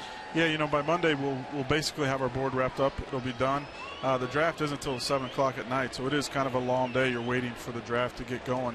But the board will be done, and Monday will be a lot of, double checking, going back on signability, talking to the agents, making sure our scouts are in touch with the players, making sure we have all the signability and everything lined up the way we want it, so that when the time does come, once the draft has started, then you're ready to make a move. So how much has the slotting affected your ability to make evaluations as far as who you're going to sign and how you can sign them? Yeah, it has changed things over the last few years. We have a pool of money. The way the slot system is, you have a top 10 pool, which is for the first 10 rounds. And, it does affect things. You need to make sure if you're going to spend X amount of dollars with one pick, you need to make sure, and if you're going to go over slot with one, you need to make sure you're okay with that afterwards. So, it is more of a, you have to manage the top 10 rounds as, manage the top 10 rounds and the top 10 pool money. Brian, all right, take us into the war room, if you will, and you got your board and you got two guys right there, and it's your choice. You can choose between one or the other. What's the one talent that one guy's going to have that you're going to be looking for? You know what? One of the deciding factors for me these days is makeup.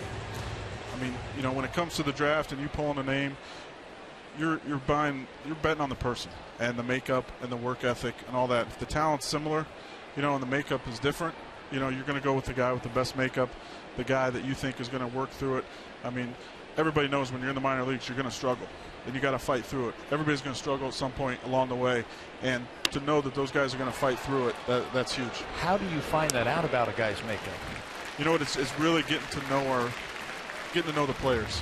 Getting to know their families, getting to know their coaches, their teammates. And, one thing we do have small areas, and that's the way it's been set up here, under Alex as GM, is that's part of why that is done, so that you can see the players more time, get to know their families, get to know them, so that you can get as many questions as you have to get them answered. Last year, you took an interesting picture in Jeff Hoffman. He had Tommy John surgery prior to the draft. What was it about Hoffman that was so appealing to you, despite the fact he had Tommy John? Well, we had seen him a lot the previous year. He went to the Cape Cod League and dominated the Cape as a college, just after his college sophomore year. So we had scouted him then.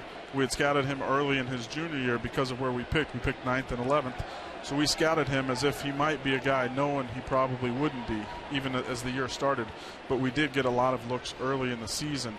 And, once he did get hurt, then we felt the talent was good enough, and the talent was above where we picked. So at that point, once we decided based on a talent level, we would definitely consider him. Are we comfortable with the medical? We went into the makeup. We went in, our doctors examined him. We met with the kid. So we did a lot of homework on this kid before we pulled his name once he did have the surgery.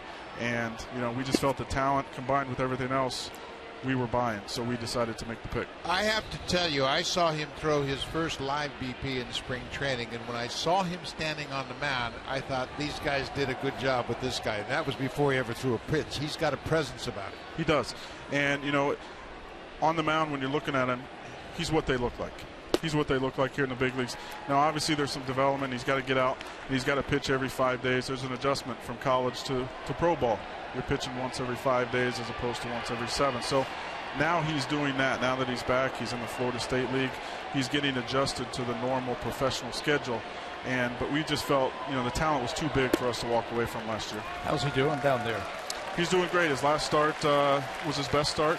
I think he got rained out last night, so they're playing today. Should be his next start. But, coming back from Tommy John, there's going to be some ups and downs. I think command and control and the ability to pitch is probably the last thing to come. So, I think that's what he's working through now. But, take the ball every 5 days, get into his routine.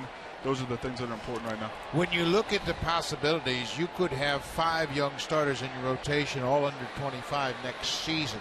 Does that make you shift gears and think a little bit more about position players in this upcoming draft? I don't think so. I think you just have to keep taking the best player. You never know what's going to happen. Marcus Stroman got hurt this spring. The best plans are to just keep them coming. Especially with pitching, you can never have enough. And whether injuries or guys' performance up and down, pitching's the one thing you never have enough of. So, when you start passing on a better player because you have a perceived organizational hole, I think that's where you can get into a little bit of trouble.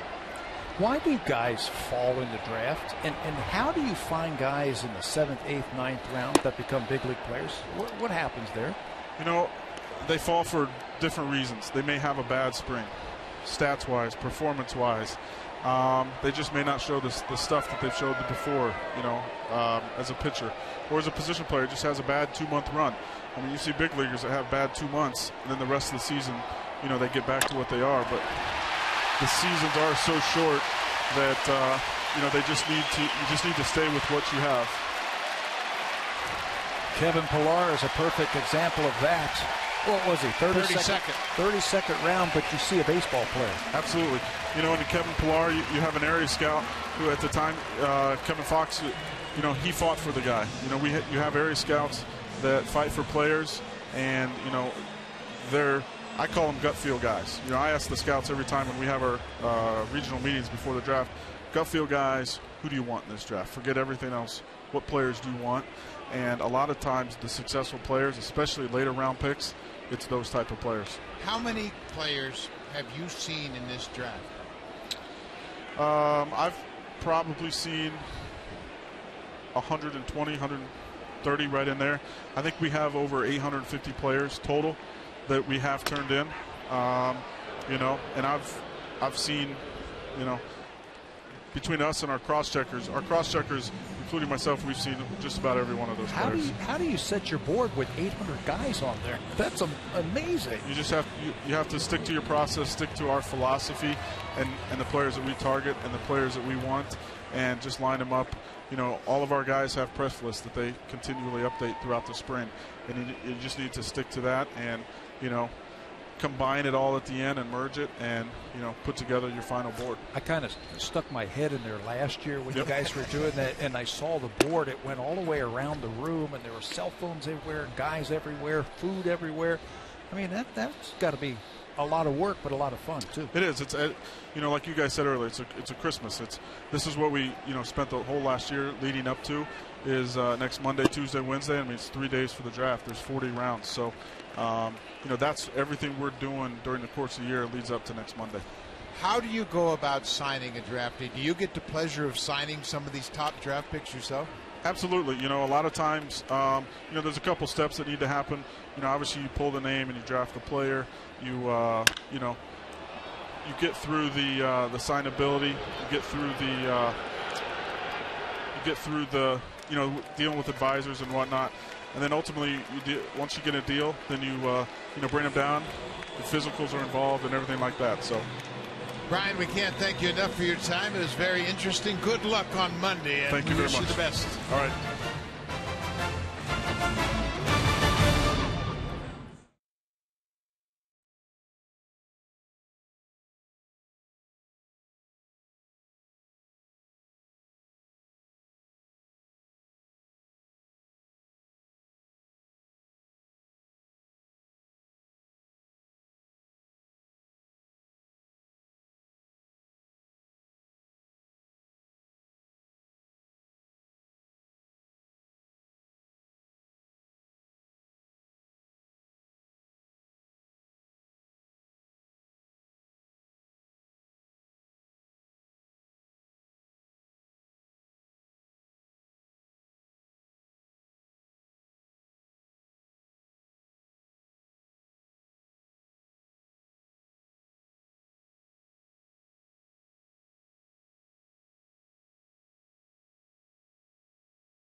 Hardware Cleanup Crew, brought to you by Natura, Home Hardware's exclusive line of safe, environmentally friendly cleaning products. They did another terrific job getting their field redressed for the 6th inning, and the Blue Jays have a 5-1 lead now. As the Jays had a couple more doubles, Chris Colabello extended his hit streak to 16 straight games. He's one game off the season high of 17 straight. That was Jose Abreu earlier in the season. That was an interesting half inning, wasn't it? Very good. Brian Parker, the director of amateur scouting for the Blue Jays, and how they're getting all set up for their draft. It'll start Monday evening. Rounds 1 and 2, I believe, on Monday. 3 through 10, I believe, on Tuesday, and then all day long on Wednesday. 3 days worth of draft, 40 rounds. Blue Jays are going to be restocking their farm system. And it was interesting to hear him say they're going to take the best available player, not as far as need is concerned. I think that's the only way you can do it. You take the best baseball player. I thought it was interesting as well when he characterized the type of player they're looking for, an athletic two-way player as a position player. And when it comes to pitchers, and Drew Hutchison, Aaron Sanchez, and Marcus Stroman are all reflective of that. They want athletic pitchers. Yes. Athletic pitchers so you can teach them. Well, too, and they, first of all, more often than not, they played a position. Stroman played second, Hutchison played short, so they understand the game of baseball itself. And then they're athletic enough to can handle a defensive position, and they can make adjustments on the mound. Springer grounds out to Donaldson, one down in the 6th. Save during Canada's Color Expert Sale, only at Home Hardware and Building Center locations. Homeowners helping homeowners with expert advice.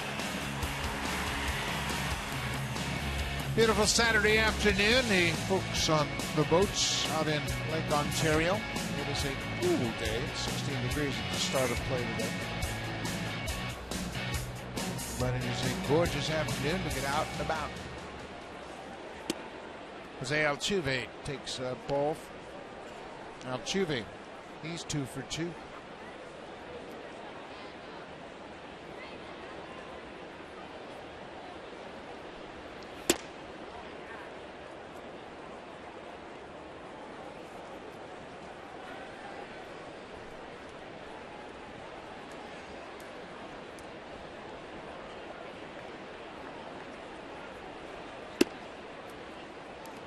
Three and 0 now to Altuve.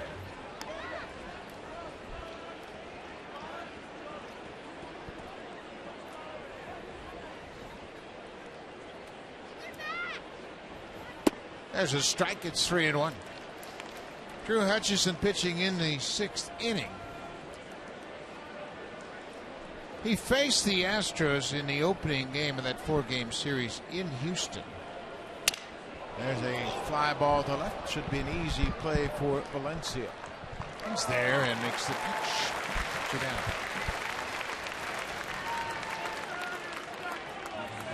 Aaron Loup starting to loosen up for the Blue Jays, and the bullpen really hasn't had an awful lot of work lately. Mark Burley threw a complete game shutout on Wednesday, then the off day on Thursday. Sanchez pitched into the 9th last night. Osuna pitched an inning and struck out the side. You know, and nothing personal, but that's a good thing. That's a real good thing. Because your starter's going deeper and you're winning ball games. Yeah. You know, you can't constantly use 2, 3, 4 relievers every single night and hope to win your division. No. You just run them down. Well, and two, I think there's going to be a trend in baseball as this ball is bounced to Goins as Colabello gets back and the inning is over. We'll continue that thought when we come back. We'll go to the bottom of the 6th. Hutchison with a commanding lead.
Enjoy those big comfy green chairs in the TV comfort zone. Today there are guests from TD. Meanwhile, in the Jays Care Community Clubhouse, our special guest from Challenger Baseball. And Buck, you guys were talking about the draft the last half inning, and a tough time for a former Blue Jays draft pick. And Dalton Pompey began the season as the club's starting center fielder, was demoted today from Buffalo to Double-A.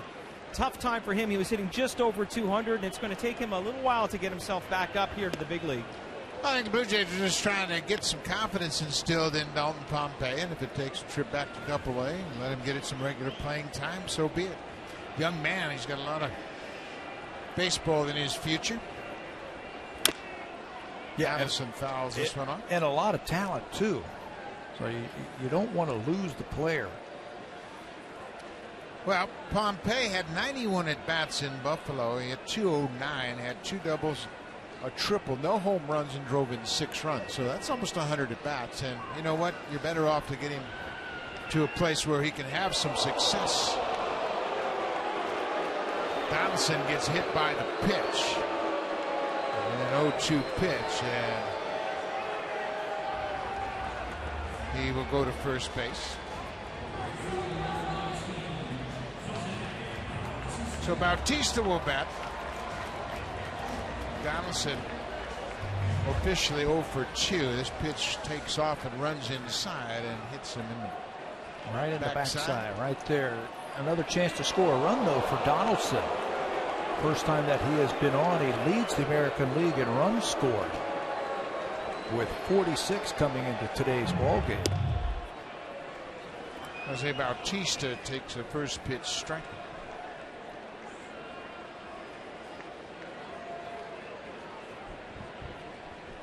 That's something that hasn't happened a lot. A third baseman leading the American League in runs scored. Donaldson takes off. Castro's throw is not in time. Josh Donaldson takes advantage of being hit by a pitch and gets himself into scoring position. How many times have you seen that? When a guy gets drilled like that, what's his first thought? I'm going to get myself into scoring position and make you pay for hitting me. Donaldson with an aggressive slide at the bag. You can see clearly safe as that straight on slide is just ahead of the tag. Donaldson is 3 for 3 in stolen base attempts. And like Bautista earlier, picks a great time to get himself into scoring position. Bautista stole the base in the first with 2 outs and scored. Yeah, first run of the game. He's not padding any stats right there. He's doing that to help his ball club win a game. The ball is driven to right. Springer goes back, and now he comes in, and it's shallow, so Donaldson will hold at second. He's already in scoring position. Donaldson is a very valuable player. He drives in runs, he scores runs, and when you look at where Donaldson is, he's a leader in that department. And Pat, you mentioned third baseman, they're not always thought of as run scorers. The last guy to do that was Alex Rodriguez. Did that in 2007 when he scored 143 runs for the Yankees. It's only happened 9 times in the history of baseball where a third baseman led the American League in runs scored. Edwin hurt himself. He's been bothering that with that shoulder all day long, and he dropped the bat after that first swing of the at-bat. And John Gibbons is going to come out of the dugout now, but he's been dealing with that sore shoulder, and he's trying to wave off the training staff. George Poulos, the trainer, out onto the field, but kind of shown waved them off. Always takes a big cut. You can see bent over after that one, fouling that one back. We saw him a couple of years ago swing with 2 hands and finish a swing with 2 hands. That time he let go of the bat. Well, this is not unlike what we saw with Devin Travis when he was dealing with that sore shoulder, how that swing aggravated that left shoulder. But we're not sure the extent, but Edwin has been pointing to his left shoulder throughout the course of this ball game. 0-2.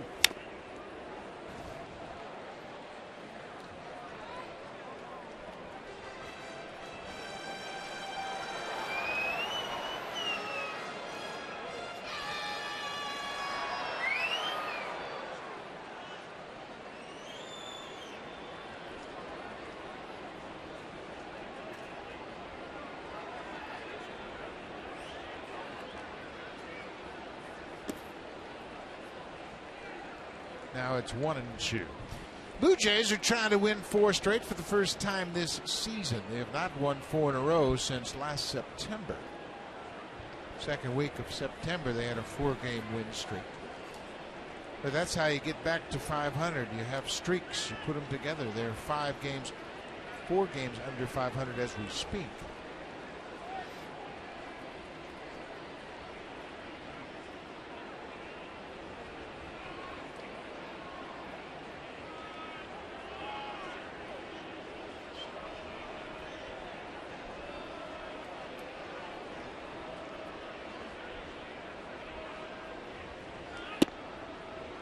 Just off the plate. Now it's 2-2. Blue Jays scored a run in the first, 3 in the second. Houston got their run in the top of the third. Blue Jays got an insurance run in the fifth. Joe Thatcher, the lefty, loosening up.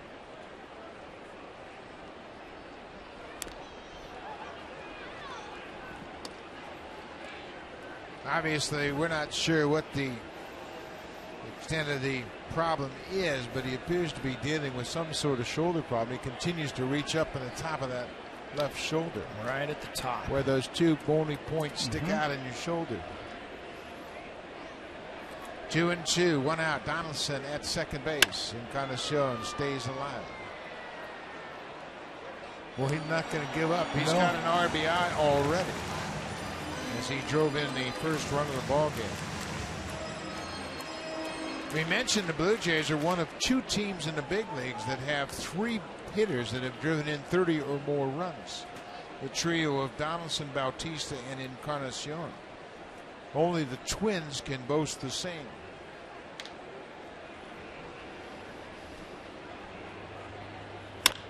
Ground ball to third. Valbuena will look Donaldson back, and Encarnacion is retired. The drive of the game is brought to you by the restyled 2016 Acura RDX. Go beyond utility. Chris Colabello is going to get the drive of the game with this base hit high and away, and he just slashes it to right field over the head of George Springer. That gets that hitting streak for Chris to 16 games, the second highest in baseball this season. The drive of the game. Jose Abreu of the White Sox earlier had a 17-game hit streak. That's the longest this season. He has had 17 RBIs in 29 games since being recalled. He has become a very reliable RBI man for the Blue Jays. The ball gets away from Castro, and Donaldson will go to third. Should be a wild pitch charge to Buchanan. Chris Colabello has waited a long time for this opportunity to play in the major leagues, and you know what? He's a good guy, so he's going to make a fan happy. You want that baseball? Do I want that baseball? Are you kidding me? It's the longest by a Blue Jay that hitting streak since Scott Rowland, hitting 25 straight. So keep rolling.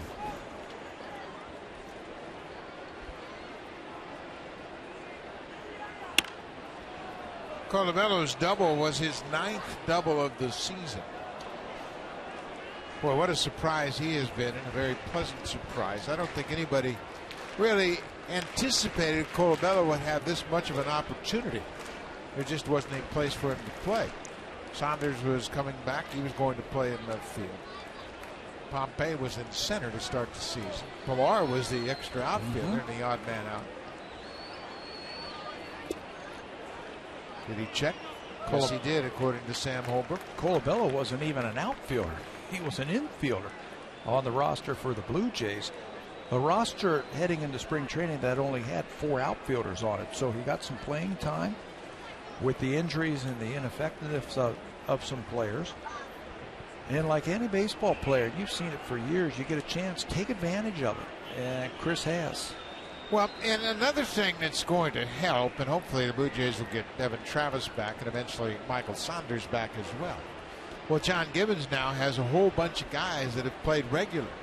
So over the second half of the season, they're going to be primed and ready to contribute whether they're starting or not. Ryan Goins, he wasn't playing on an everyday basis. Now he is, and he's got regular at-bats, so he becomes a very valuable asset who can play short. He can play second. He can also play in the outfield. So when this team gets healthy, and they will, then you really have depth that you anticipated back in spring training. 2-2 to Colabello. He goes around this time and strikes out. He strikes out for a second time. The Blue Jays leave a runner at third. We'll go to the seventh. The Blue Jays trying to make it 2 in a row against Houston.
Rewards fast with the Rogers First Rewards MasterCard.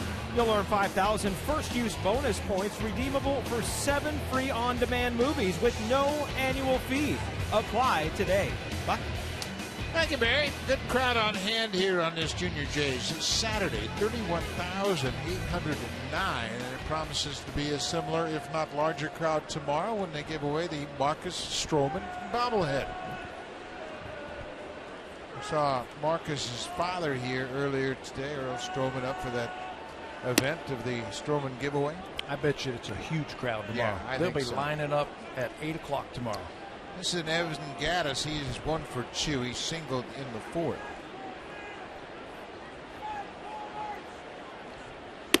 Gattis is a very interesting story. He didn't play baseball for 4 years out of high school. Just lost interest, and he had some off-field issues, and he just kind of wandered around, had various jobs, and did kind of a lot of different things. Got away from baseball.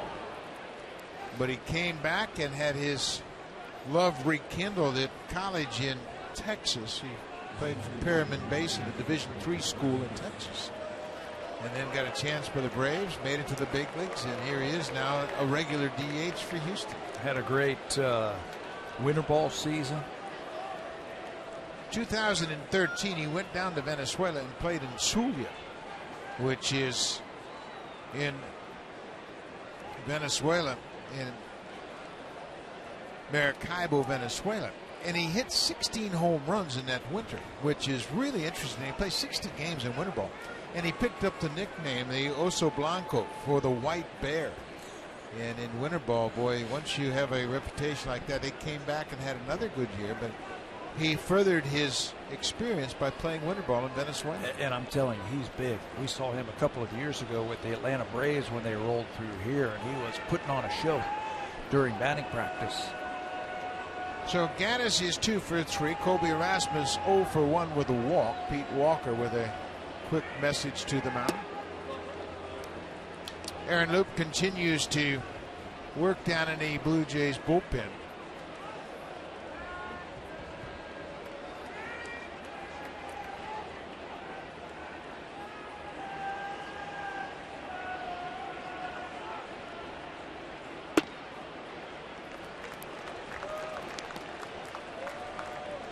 Colby just he has not offered at that pitch all afternoon from Hutch. That little sinker that he's trying to get him to roll over on and hit on the ground. Colby very disciplined that time. Took a walk his first time up. Tried to bunt his way on here, and not a bad idea with Donaldson playing in that shift. Well, he realizes that they're pitching him away, keeping everything away from him. And they are shifting over. They got the whole left side to himself, so why not? You need base runners. 1-2, nobody out.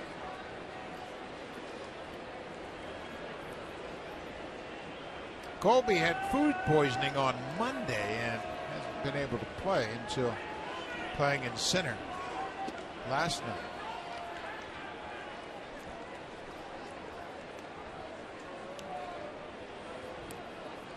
Settings return to Rogers Center was just like any other ballpark. No emotional ties or special feelings coming back to Rogers Center. Full count now, nobody out. It's only a 4-run lead for the Blue Jays, and this is a powerful team. They lead the majors in home runs. A walk here, if you don't catch the ball there, one swing of the bat, they can be right back in it. In a game, like you said a couple of innings ago, it feels like the Blue Jays are way out in front, only up by 4 runs.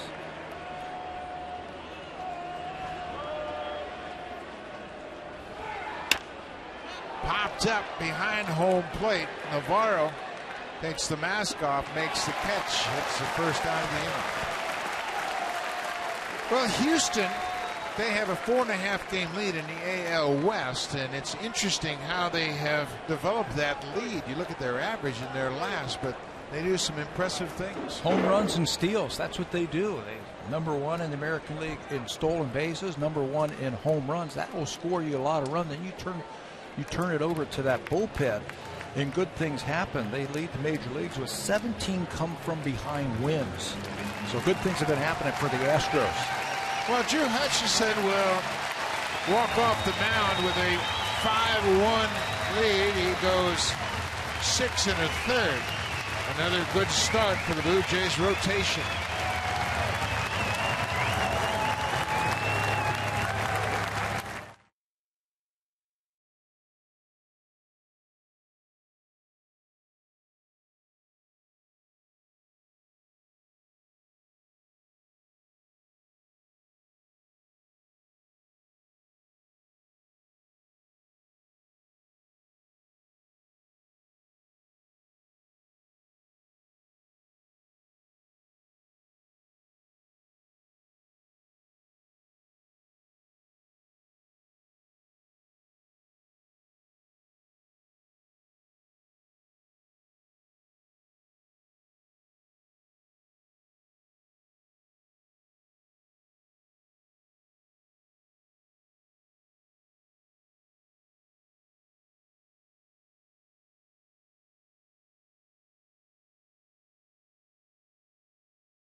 Rogers Blue Jays baseball partnership. It may not be reproduced or retransmitted in any form.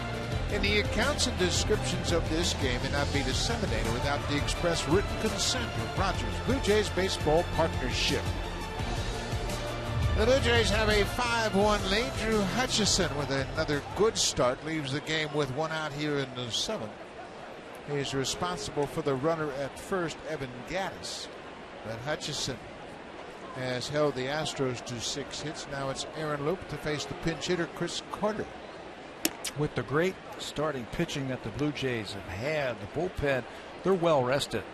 Last time Aaron worked was the last day of Minnesota. We didn't see him in Washington. It's the first time we've seen him in this series. There are his numbers, 1-3 with a 5 earned run average. He only faced 1 batter in Minnesota. That was Joe Mauer. He got him to ground out. This is a similar situation to that game on May 14th down in Houston, where Drew Hutchison went 6 innings, then left with the lead. It was 4-2 Blue Jays. Luke came in, faced 4 batters, and didn't retire a batter. The Astros would eventually win that game 6-4 and go on to sweep the 4-game series.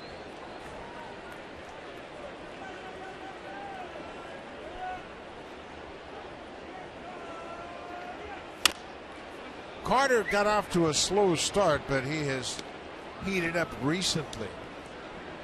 Carter has 10 homers and 29 ribbies.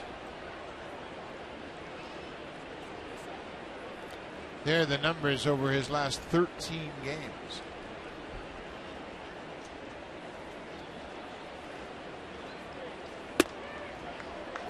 He's tried a couple of times to come in to Carter, now has run that count to full. He can get you with that fastball, change up in a breaking ball. Can't walk him here, you got to challenge him. And he does. Carter strikes out. 2 down now. Luke gets his first man. Aaron's toughest when he's moving that fastball around on the outside corner to right-handers and on the inside corner. Looked like Carter might have been looking for something off speed right there. And Luke painted a fastball away. So the pinch hitter Carter strikes out. Now Jason Castro. Now it's Hank Conger who is batting for the left-handed batting Castro. Conger is a switch hitter. Conger is the backup catcher. Conger is batting .204 for the season. Got 3 homers and 5 RBI.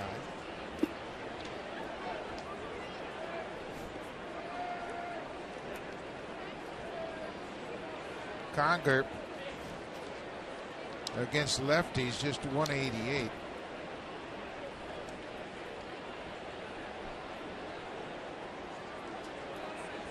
One count to the second pitch hitter of the inning. That's strike 2. Not a lot of power from Conger. There's 3 home runs and 5 RBIs.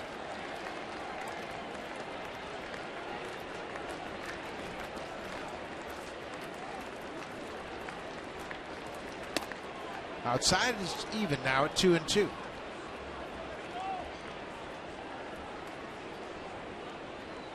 He's had his problems this year off the breaking ball. I think that's where you need to go to right now with 2 strikes. You don't want to run it to 3-2. There's the breaking ball. That's a foul ball.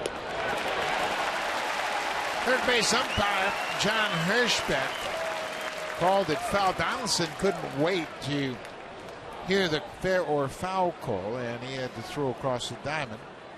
But Conger will have another swing. Breaking ball, and he taps it down the line. And you're right. No chance for Josh to wait on the call by the umpire. It's clearly foul. And we'll do it all over again.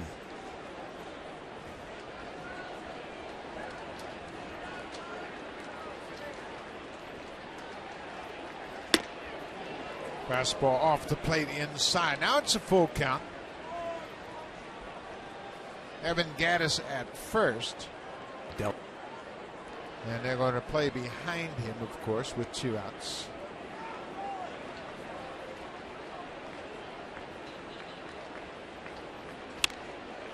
Conger with a mighty cut. And Conger started his career with the Angels. He's done a nice job and gives the Astros versatility as a switch hitting catcher. They only have 3 players on their bench. They're carrying that extra reliever, and they've used 2 of them now. They only have 1 player left on their bench. That's Jake Marisnick. Donaldson snares another liner. He took one away from Valbuena in the 4th, takes one away from Conger to end the 7th.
because of the pinch hitting. The Astros have to make some adjustments on defense. Chris Carter stays in the game to play first base. He came on as a pinch hitter. Marcus Stroman in the house. He is rehabbing and going to school at Duke University. He's getting involved in the OK Blue Jays, and he will enjoy his bobblehead day tomorrow. He will have one more semester and then earn his college degree, graduating from Duke University. Chris Carter, pinch hitter, now playing at first. Hank Conger, he too came on as a pinch hitter. He is behind the plate. Marwin Gonzalez moves from first base to third base as Valbuena was lifted in favor of the pinch hitter. Danny Valencia 1 for 3 with a run scored. Do you get the feeling that this has been a grind amount game this afternoon? Both of these teams. Blue Jays certainly. Blue Jays have stranded 9 base runners. Yeah. It's just been a tough grind all afternoon by the Jays. A couple of hits here, a couple of hits there. This could be, a 7-1, 8-1 game. Well, I think the thing that's concerning for John Gibbons is the fact the Astros have scored 97 runs in the 7th inning or later. That's the most in the majors. So this team can strike late and strike quickly. And every little add-on run helps. Valencia lifts it to left. Tucker is there. Well, we mentioned the starting rotation has really been on a roll, and it is contagious. You talk about hitting being contagious. Well, pitching is as well. Hutchison goes 6 1/3, gives up 1 run on 6 hits, and walks 1, strikes out 5. Another good effort by a starter. Into the 7th with just 1 walk. Good job. Jake Buchanan is out of the game. Joe Thatcher comes on to face the switch hitting catcher Deoner Navarro.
Internet to select Rogers Ignite bundles.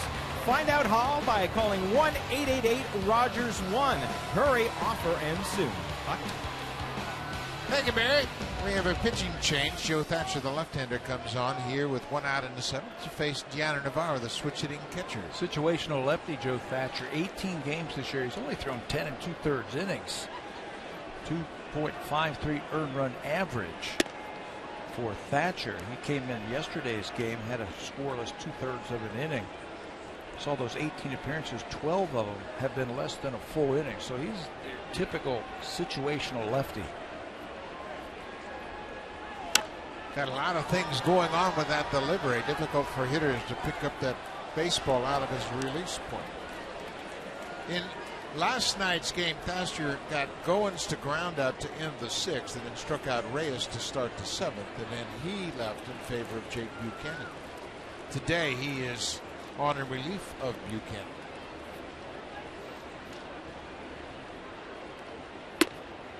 This is a good bullpen. This has been a real strength for the Astros this season. The Blue Jays did not get a hit off of the Astros bullpen in last night's game. Combination of Buchanan, Thatcher, and Sip. You know, they had to do something. And I'm talking about the Astros. They had to do something to help out that bullpen.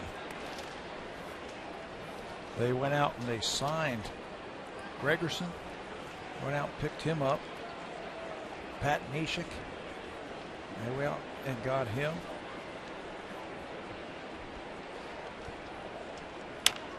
They just struggled last year in the bullpen. Well, they got the veteran Chad Qualls, as you see him loosening up. They've had a real revelation with the development of Will Harris. He came up because of an injury to Josh Fields, and now both Fields and Harris are in the bullpen. So this is a very, very good bullpen. Navarro hits it to the second baseman, Altuve. He bounces it across in time to Carter. 2 down.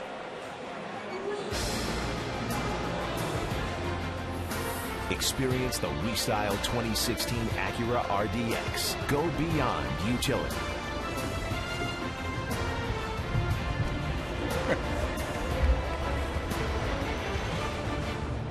Steve Delabar listening up for the Blue Jays. As we mentioned earlier, the Blue Jays relievers haven't had an awful lot of opportunities lately. And that's a good thing for them. You know, one other point to talk about this bullpen. The Houston Astros had to do something to help their bullpen.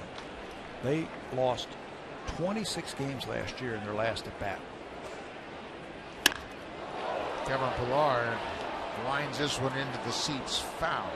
And they played a ton of one-run games. Last year they had a losing record in one-run games. This year much better. And I think that's directly responsible for their bullpen. Well, and that is the most demoralizing aspect of a team's play, to lose those games late. You get a well-pitched game from your starter. Hitters get timely hits to take the lead, and the bullpen coughs up the lead. There's nothing quite as demoralizing as losing late. Yeah, especially if you've got young pitchers and young players. That can be tough. The Astros are 20-10 in one-run or two-run games. Do you know how many games they played last year? 2 runs or less? 83 games. They were 31-52 in those games. So they had to do something with their bullpen, and good for them that they realized that they needed to do something and went out and fixed it.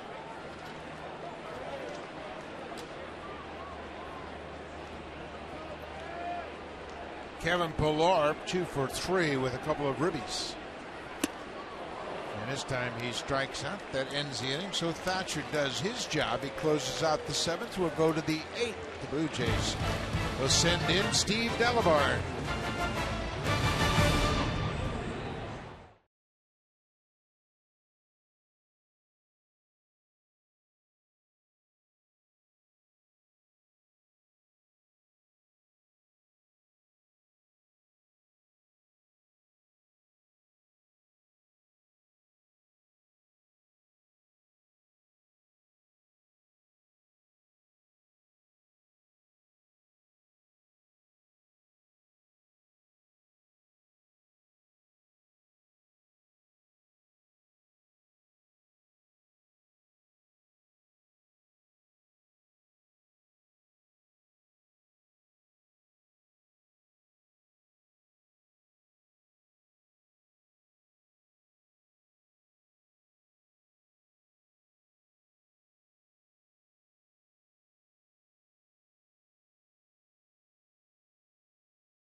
14th in Cincinnati, Ohio. Helped to make Josh Donaldson, Jose Bautista, Devin Travis, Russell Martin, and Edwin Encarnacion starters for the American League.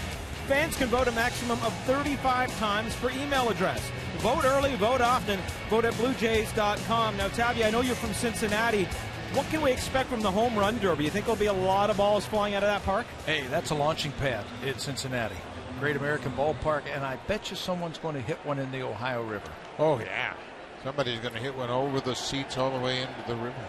This is Steve Delabar making his 10th appearance. Delabar has not pitched since the 30th of May in Minnesota. That was in Minnesota, and he had a good game that day in Minnesota. An inning, he had a strikeout. He was using his fastball a little bit more, and he was pounding the strike zone. Ezequiel Carrera goes into left defensively, taking over for Danny Valencia. This is Marwin Gonzalez.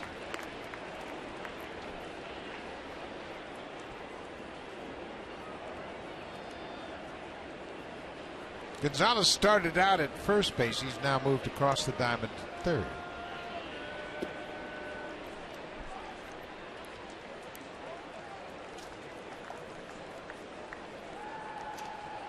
Five-1 ball game. Aaron Loop with a good effort this afternoon. Hutchison in line for the win. Loop went 2/3 of an inning, had a strikeout as he closed out the 7th inning.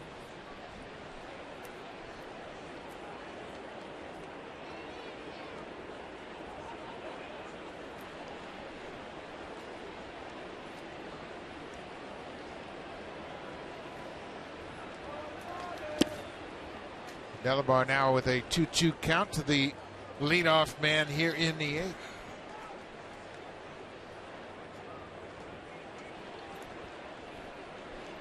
Fastball command was very good, like I said, in his last start or his last appearance in Minnesota. He's got a good fastball. And if you're throwing a lot of strikes with that fastball, he's got a good splitter too. And when he uses that and he gets those guys aggressive, that's where he'll pick up a lot of strikeouts. There it is. That good splitter does the trick. Delabar strikes out Gonzalez, first out of the 8th. You know, you got to get them thinking fastball. So throw a lot of them early and make them good pitches. Good fastball, and then you can throw this. Splitter, get it close. And he does to pick up the strikeout. Good sequence there against Gonzalez. Bottom of the order has really had problems striking out for Houston. 6 strikeouts in the bottom 4 spots in the batting order. There's a drive to right and deep. This ball is gone. Jonathan VR jumps on the first pitch and hits it over the wall in right. That's his first home run of the season. He might have just been listening to our scouting report. Throw fastballs early in the count. He's a number 9 hitter, and I don't disagree with the pitch. Challenge him, and VR won that battle. So now it's a 5-2 game as VR extends the lead. There's that 2-seam fastball. And VR jumped on it, and it's his first home run of the season. They do that a lot. The Houston Astros. That's why I think they're never out of any game. You gave the stat about the runs scored from the 7th inning on. They also have those 17 come from behind wins this year, most in baseball. That's the 98th run they have scored in the 7th inning or later. And they have 17 come from behind wins. And it's amazing. I talked to Pat Neshek, their reliever, yesterday before the game. He said it's really been uncanny how the team can come back from deficits. Like they never really pay attention to the scoreboard. You know what I think the most interesting thing is about that? Who are you facing in the 7th, 8th, and 9th Toughest inning? guys in the league. Yeah. Set up men and closers. They throw hard. They're at the back end of the bullpen for a reason, to win games, and they haven't had problems with them.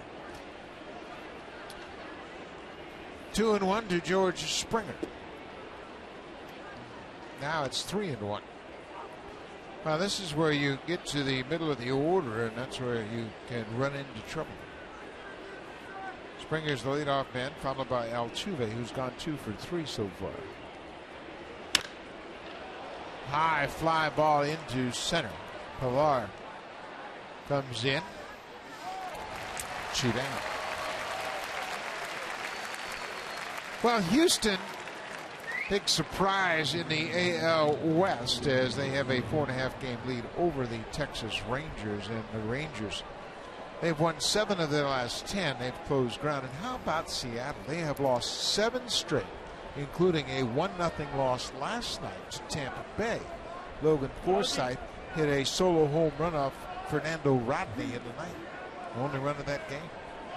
That is amazing considering the type of pitchers they have in the middle of the line. We just got finished playing Seattle. That's a good team. It's a dangerous team. They're 7 games under 500. Yeah, and they just made a major trade to pick up Mark Trumbo to give him a little more offense. They are still pitching consistently. They just haven't scored any runs. Altuve reaches for it, fouls it up. There are a lot of teams, and of course we talked to Brian Parker, the director of amateur scouting for the Blue Jays, earlier in this game. A lot of teams are focused on the draft. And you see Osuna loosening up. The draft is coming up Monday night. It'll start then. But I think once the teams get past the draft, you're going to see a flurry of activity. I've heard that around baseball. A lot of people talking about that. That once the draft gets passed, and they'll send another part of the organization to go ahead and sign those kids, and you might start seeing some moves being made. Donaldson waits on the bouncing ball. Not in time. Altuve can early scoop. Altuve's 3rd hit of the afternoon. Donaldson had to wait back on that second bounce as it was deep at 3rd. Yeah, nothing he can do about that. That guy can run, Jose Altuve.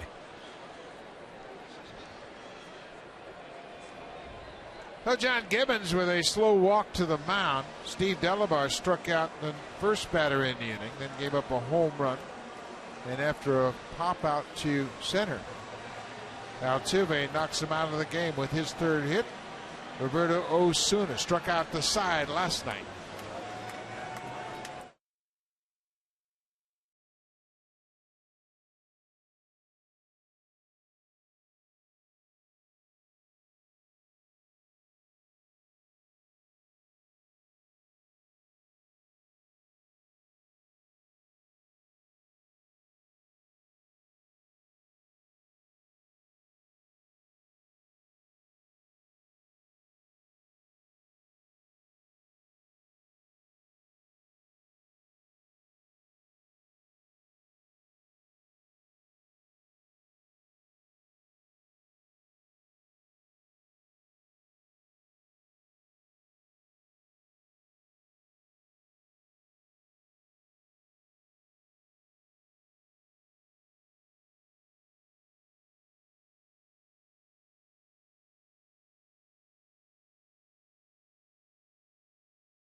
Off the bat of Jose Altuve.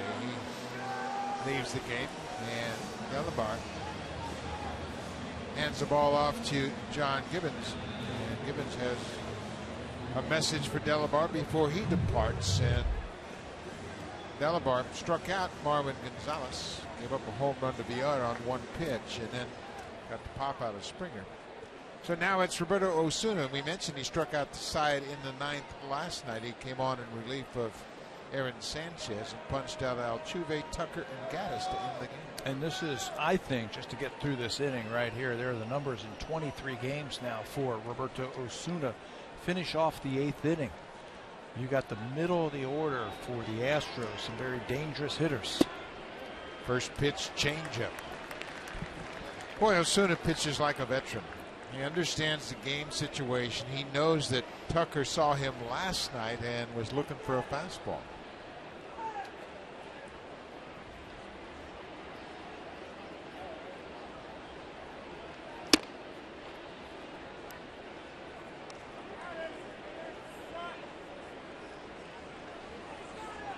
Ball and a strike.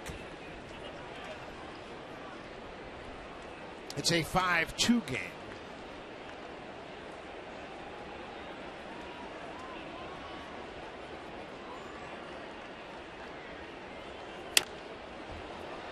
Osuna's ahead 1-2.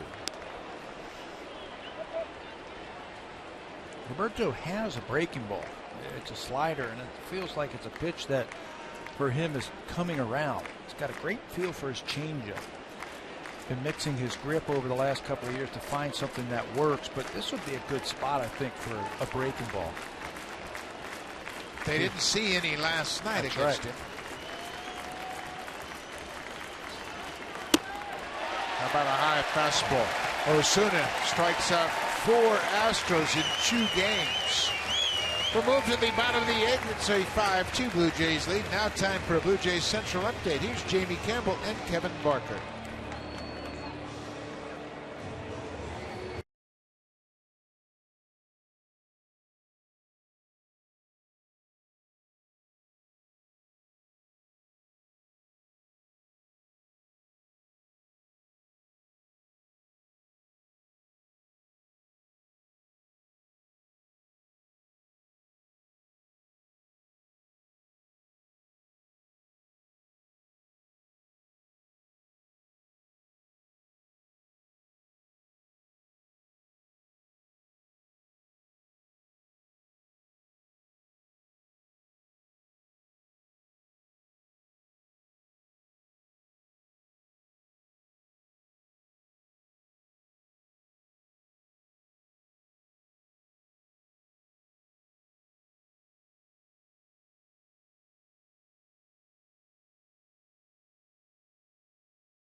It's the Canadian Baseball Hall of Fame induction weekend. It begins Saturday, June the 13th. 2015 inductees include Carlos Delgado, Felipe Alou, Matt Stairs, Corey Koski, and Bob Elliott. Get there early and attend the Baseball Family Street Festival headed downtown St. Mary's from 9 a.m. to noon. Go to baseballhalloffame.ca for more details. Buck, a huge honor for anybody in baseball that has played either in this country or from this country to be nominated into the Hall. Well, it sure is, Barry, and it's a great day of celebration of baseball in Canada. St. Mary's a terrific destination, so make plans to attend. A lot of worthy inductees this season. Josh Fields into the ball game. He'll face Ryan Goins. Another power arm for the Houston Astros. 23 strikeouts, just 5 walks. Upper 90s fastball, power curveball. Yeah, there's that good heater on the first pitch.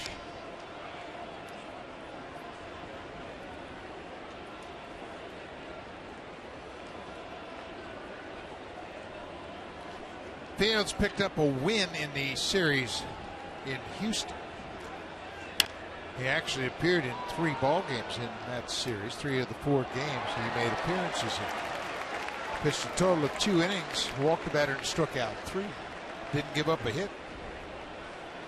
This bullpen has got a lot of hard throwers and a lot of guys who can pile up the strikeouts, and they don't walk anybody. They've got one of the best strikeout to walk ratios ever for a bullpen. High fastball, and there's the first out of the bottom of the 8th.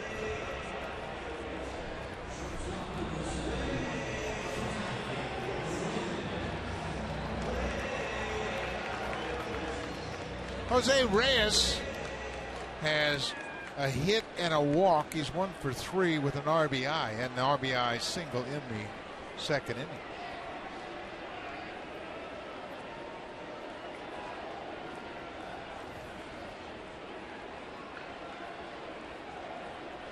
Again, the Astros bullpen proving to be effective. Reyes has his second hit of the afternoon.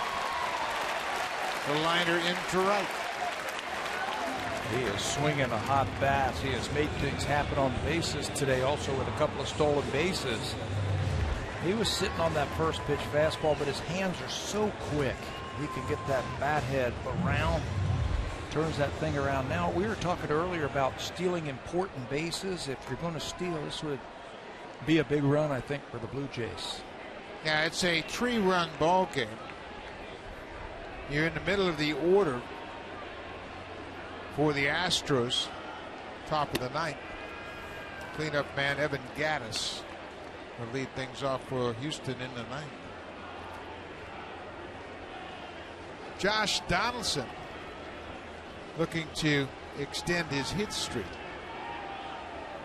Donaldson so far today 0 for. And there goes Reyes again. That's his 3rd stolen base of the afternoon.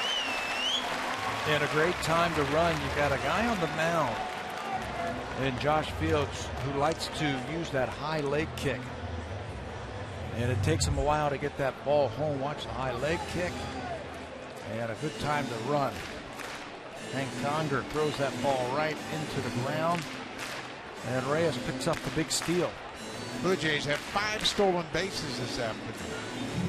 Reyes has 3, Bautista 1, and Donaldson 1.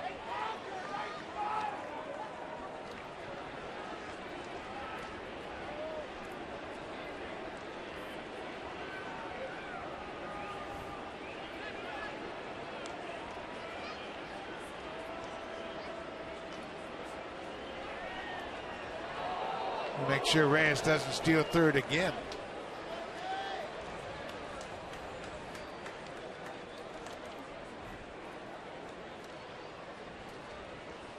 Bottom of the 8th inning.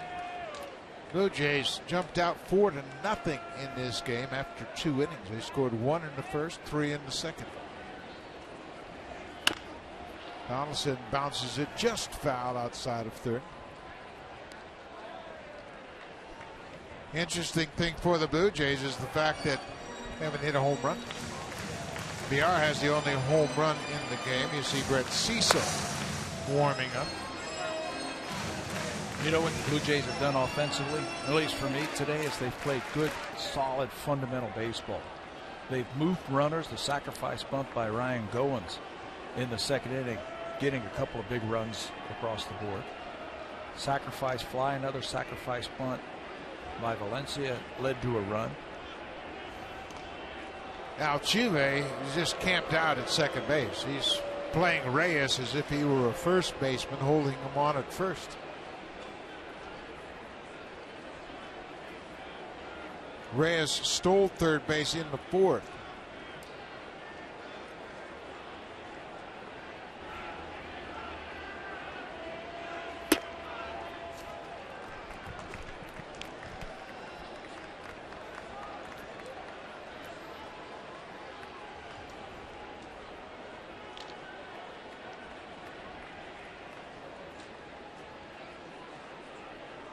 Three and 1 to Donaldson. Bautista waits on deck.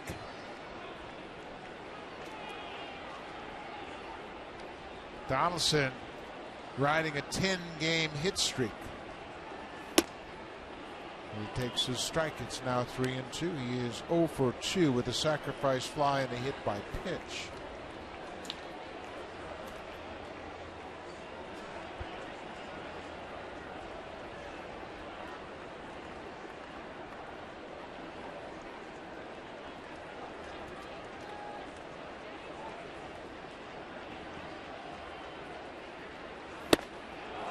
Donaldson strikes out. Second strikeout of the inning for Josh Fields. He's got a good fastball.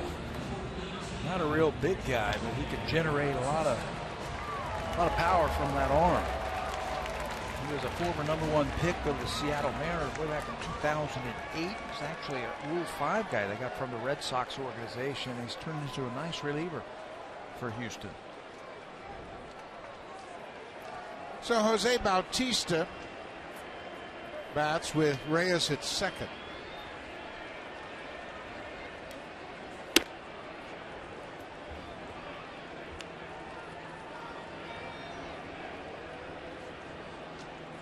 Blue Jays trying to win their 4th straight game. It'll be the first time they have 4 straight wins this season.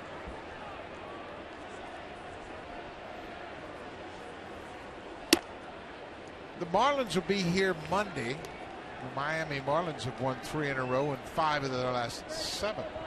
Starting to play a little bit better.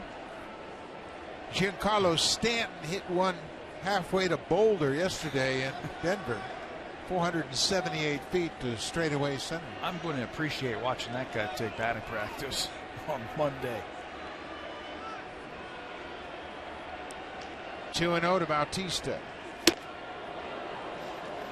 Well, you were looking forward to watching Bryce Harper take batting practice at Nationals Park and were disappointed. Yeah, he never came out on the field. He hasn't taken batting practice on the field for a month and a half. So we didn't get a chance to watch him launch a few balls into the stands.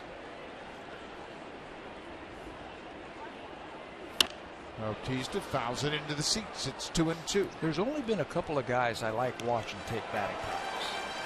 Barry Bonds, I saw him here. He was hitting balls over the 5th deck. That was crazy. Mark McGwire was a lot of fun to watch him take batting practice. And Bo Jackson. Yeah. I mean, that was a treat to watch that guy take BP. Yeah, they're in a different world when they take batting practice. And I remember the first time McGwire and Canseco came to Exhibition Stadium. People made a point of getting out there for BP. You hung around after your batting practice just to watch them.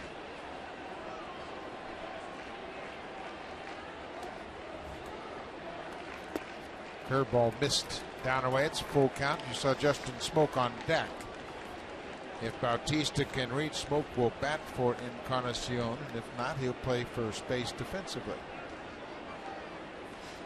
Edwin drove in the first run of the game with a single in the first inning.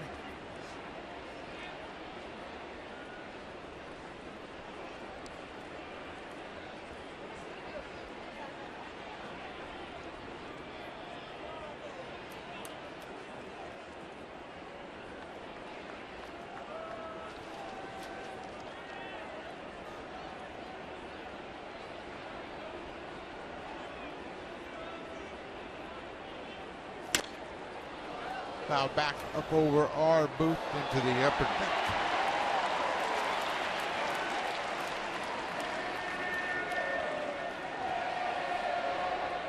Last time the Blue Jays had a 4-game win streak was September 7th through the 10th, 2014.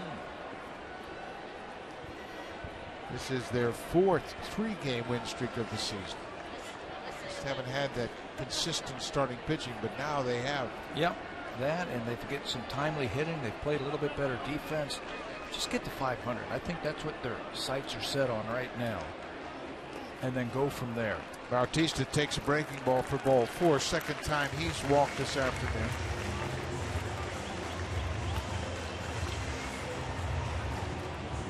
So Encarnacion was the DH, and you can see his reaction. He's dealing with some sort of shoulder problem. We have seen this all afternoon, and then Encarnacion finally has to give in as George Poulos, the head trainer, said, listen, give that shoulder some attention to get you ready for tomorrow.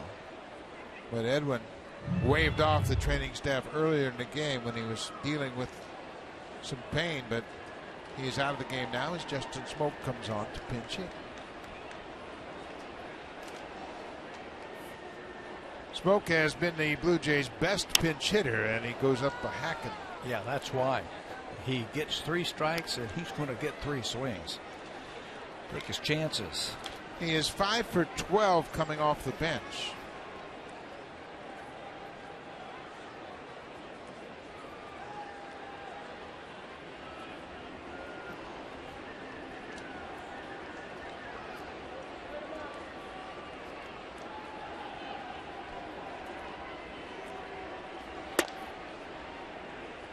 Strike two. Pitching him upstairs with that fastball.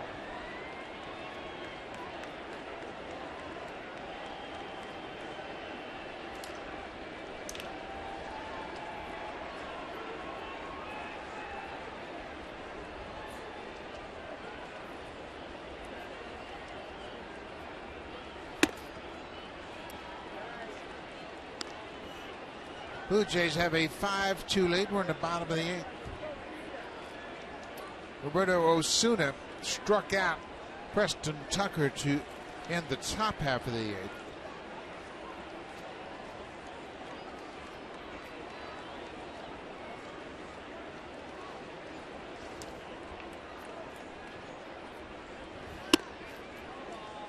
Now it's 2-2.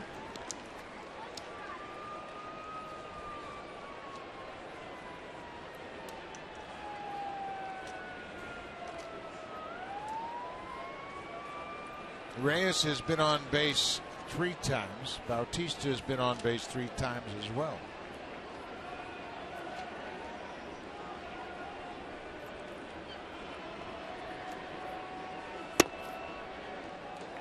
Now it's a full count. Jose's been on 3 times, hasn't scored a run yet. He's got 3 stolen bases. He's got to third base a couple of times. That'll be a good time to knock him in. Full count, 2 outs. Both Reyes and Bautista will be off on the pitch. Blue Jays looking to add to their lead. Smoke pinch hitting for the DH. Edwin Encarnacion. And this is popped over near the seats and out of play.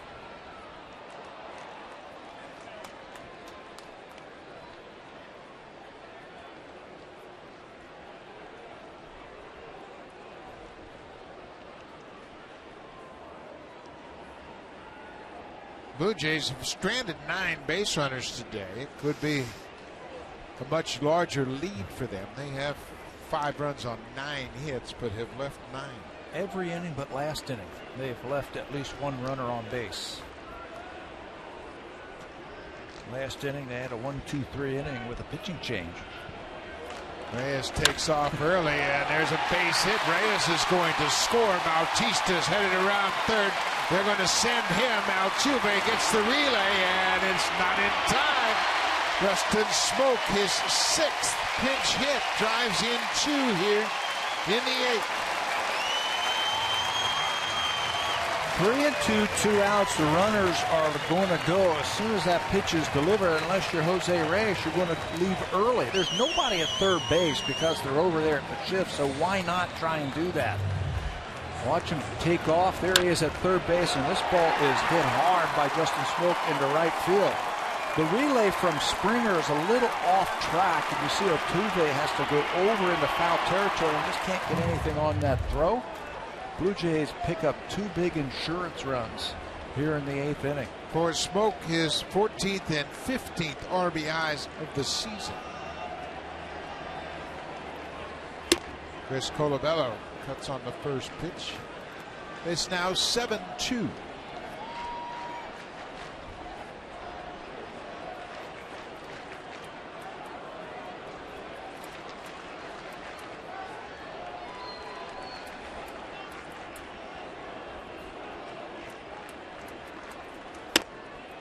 Colabello had a ground rule double in the 5th that extended his hit streak to 16 straight.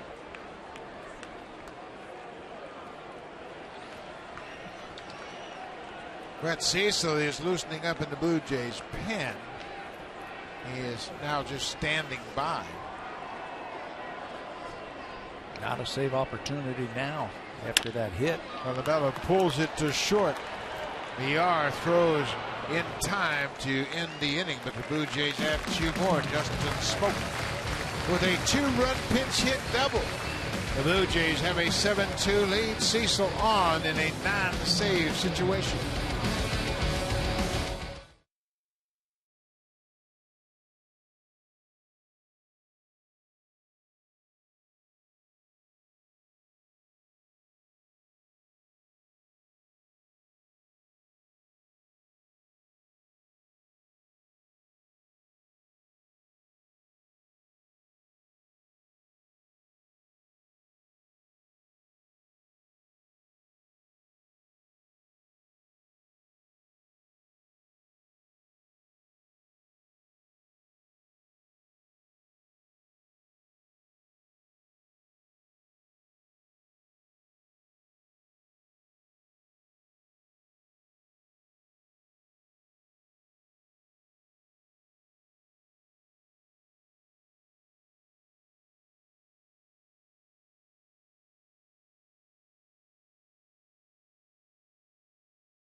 goes tonight from St. Petersburg, Florida. It is the Tampa Bay Lightning hosting the Chicago Blackhawks. They lost Game 1 in a heartbreaker, taking a lead too late in the game. The game can be seen on CBC at 8 o'clock Eastern, at 5 o'clock, 7 o'clock Eastern, 4 o'clock Pacific. Brett Cecil, who comes into the game, guys, his Washington Capitals were eliminated a while ago, so he's not taking things too well as far as hockey goes.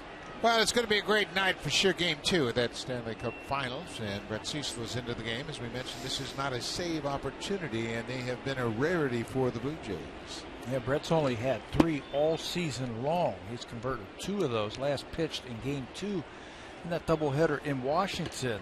Finished off that 7-3 win. That got this Blue Jays team on this possible 4-game win streak. Evan Gattis, a couple of singles in 3 trips to the plate. The Blue Jays haven't had a save opportunity since May 4th, over a month. A lot of lopsided wins when they have one. That's what you get when you've got a really good offense.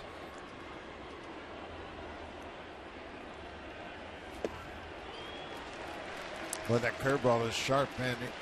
Brett's had to work hard to stay sharp. You mentioned he hasn't pitched an awful lot. That's the same fate for most of the relievers down in that pen because the starters have been so effective.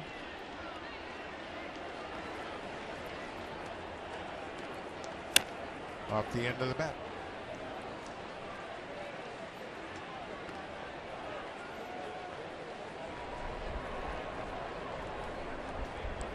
Jake Marisnick has come out on deck for Kobe Rasmus. Marisnick, the last of the 3 bench players to be used.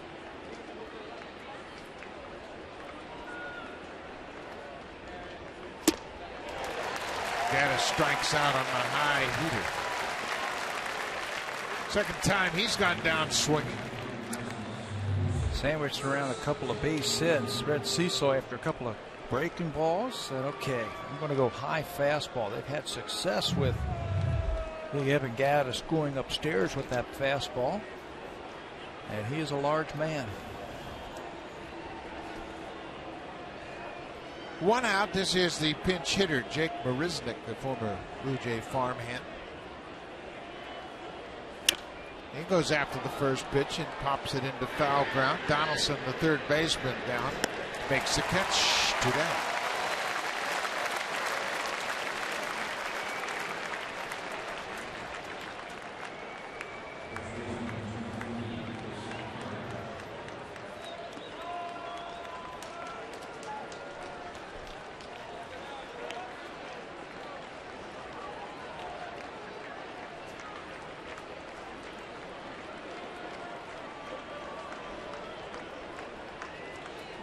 Chris Carter came on as a pinch hitter in the 7th inning and struck out against Aaron Luke, who had just entered the game. Carter goes after the first pitch. Hey, if they're going to be aggressive, being down by 5 runs, why not throw a breaking ball? Brett's had some reverse splits this year, meaning he has really handled the right-handers this year. Coming into this game, they're hitting 186, and I think that breaking ball is a good reason why. They just can't hit it. His curveball has really been useful for him. He throws it with such tight spin, it's difficult for the right-handed hitters to pick up on it. Looks like a fastball. That's why that high fastball is so effective. When he's throwing it up there.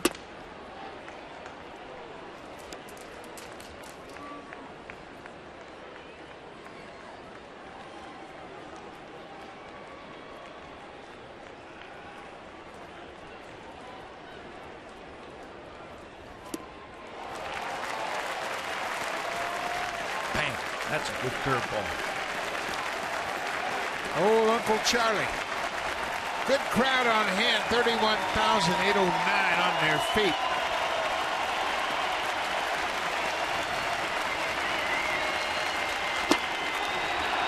He got him. That's the ball game. Carter strikes out to end the game. Cecil 3 up, 3 down in the 9th. And Drew Hutchison picks up the win as the offense staked them to an early lead, and he took it from there. Took it from there, pitched into the 7th inning. He had 1 walk and 1 earned run. The Blue Jay offense is cooking right now. 10 hits and 7 runs again this afternoon. They'll go for the sweep tomorrow with R.A. Dickey. And a little payback. We talked about that. They got swept by the Astros down in Houston. The Blue Jays want to do the same here. They get a chance tomorrow. The Blue Jays getting closer and closer to that 500 mark. They've won 4 in a row for the first time this season. They'll try to make it 5 on Sunday. Now let's go back to Blue Jays Central. Here's Jamie Campbell and Kevin Barker.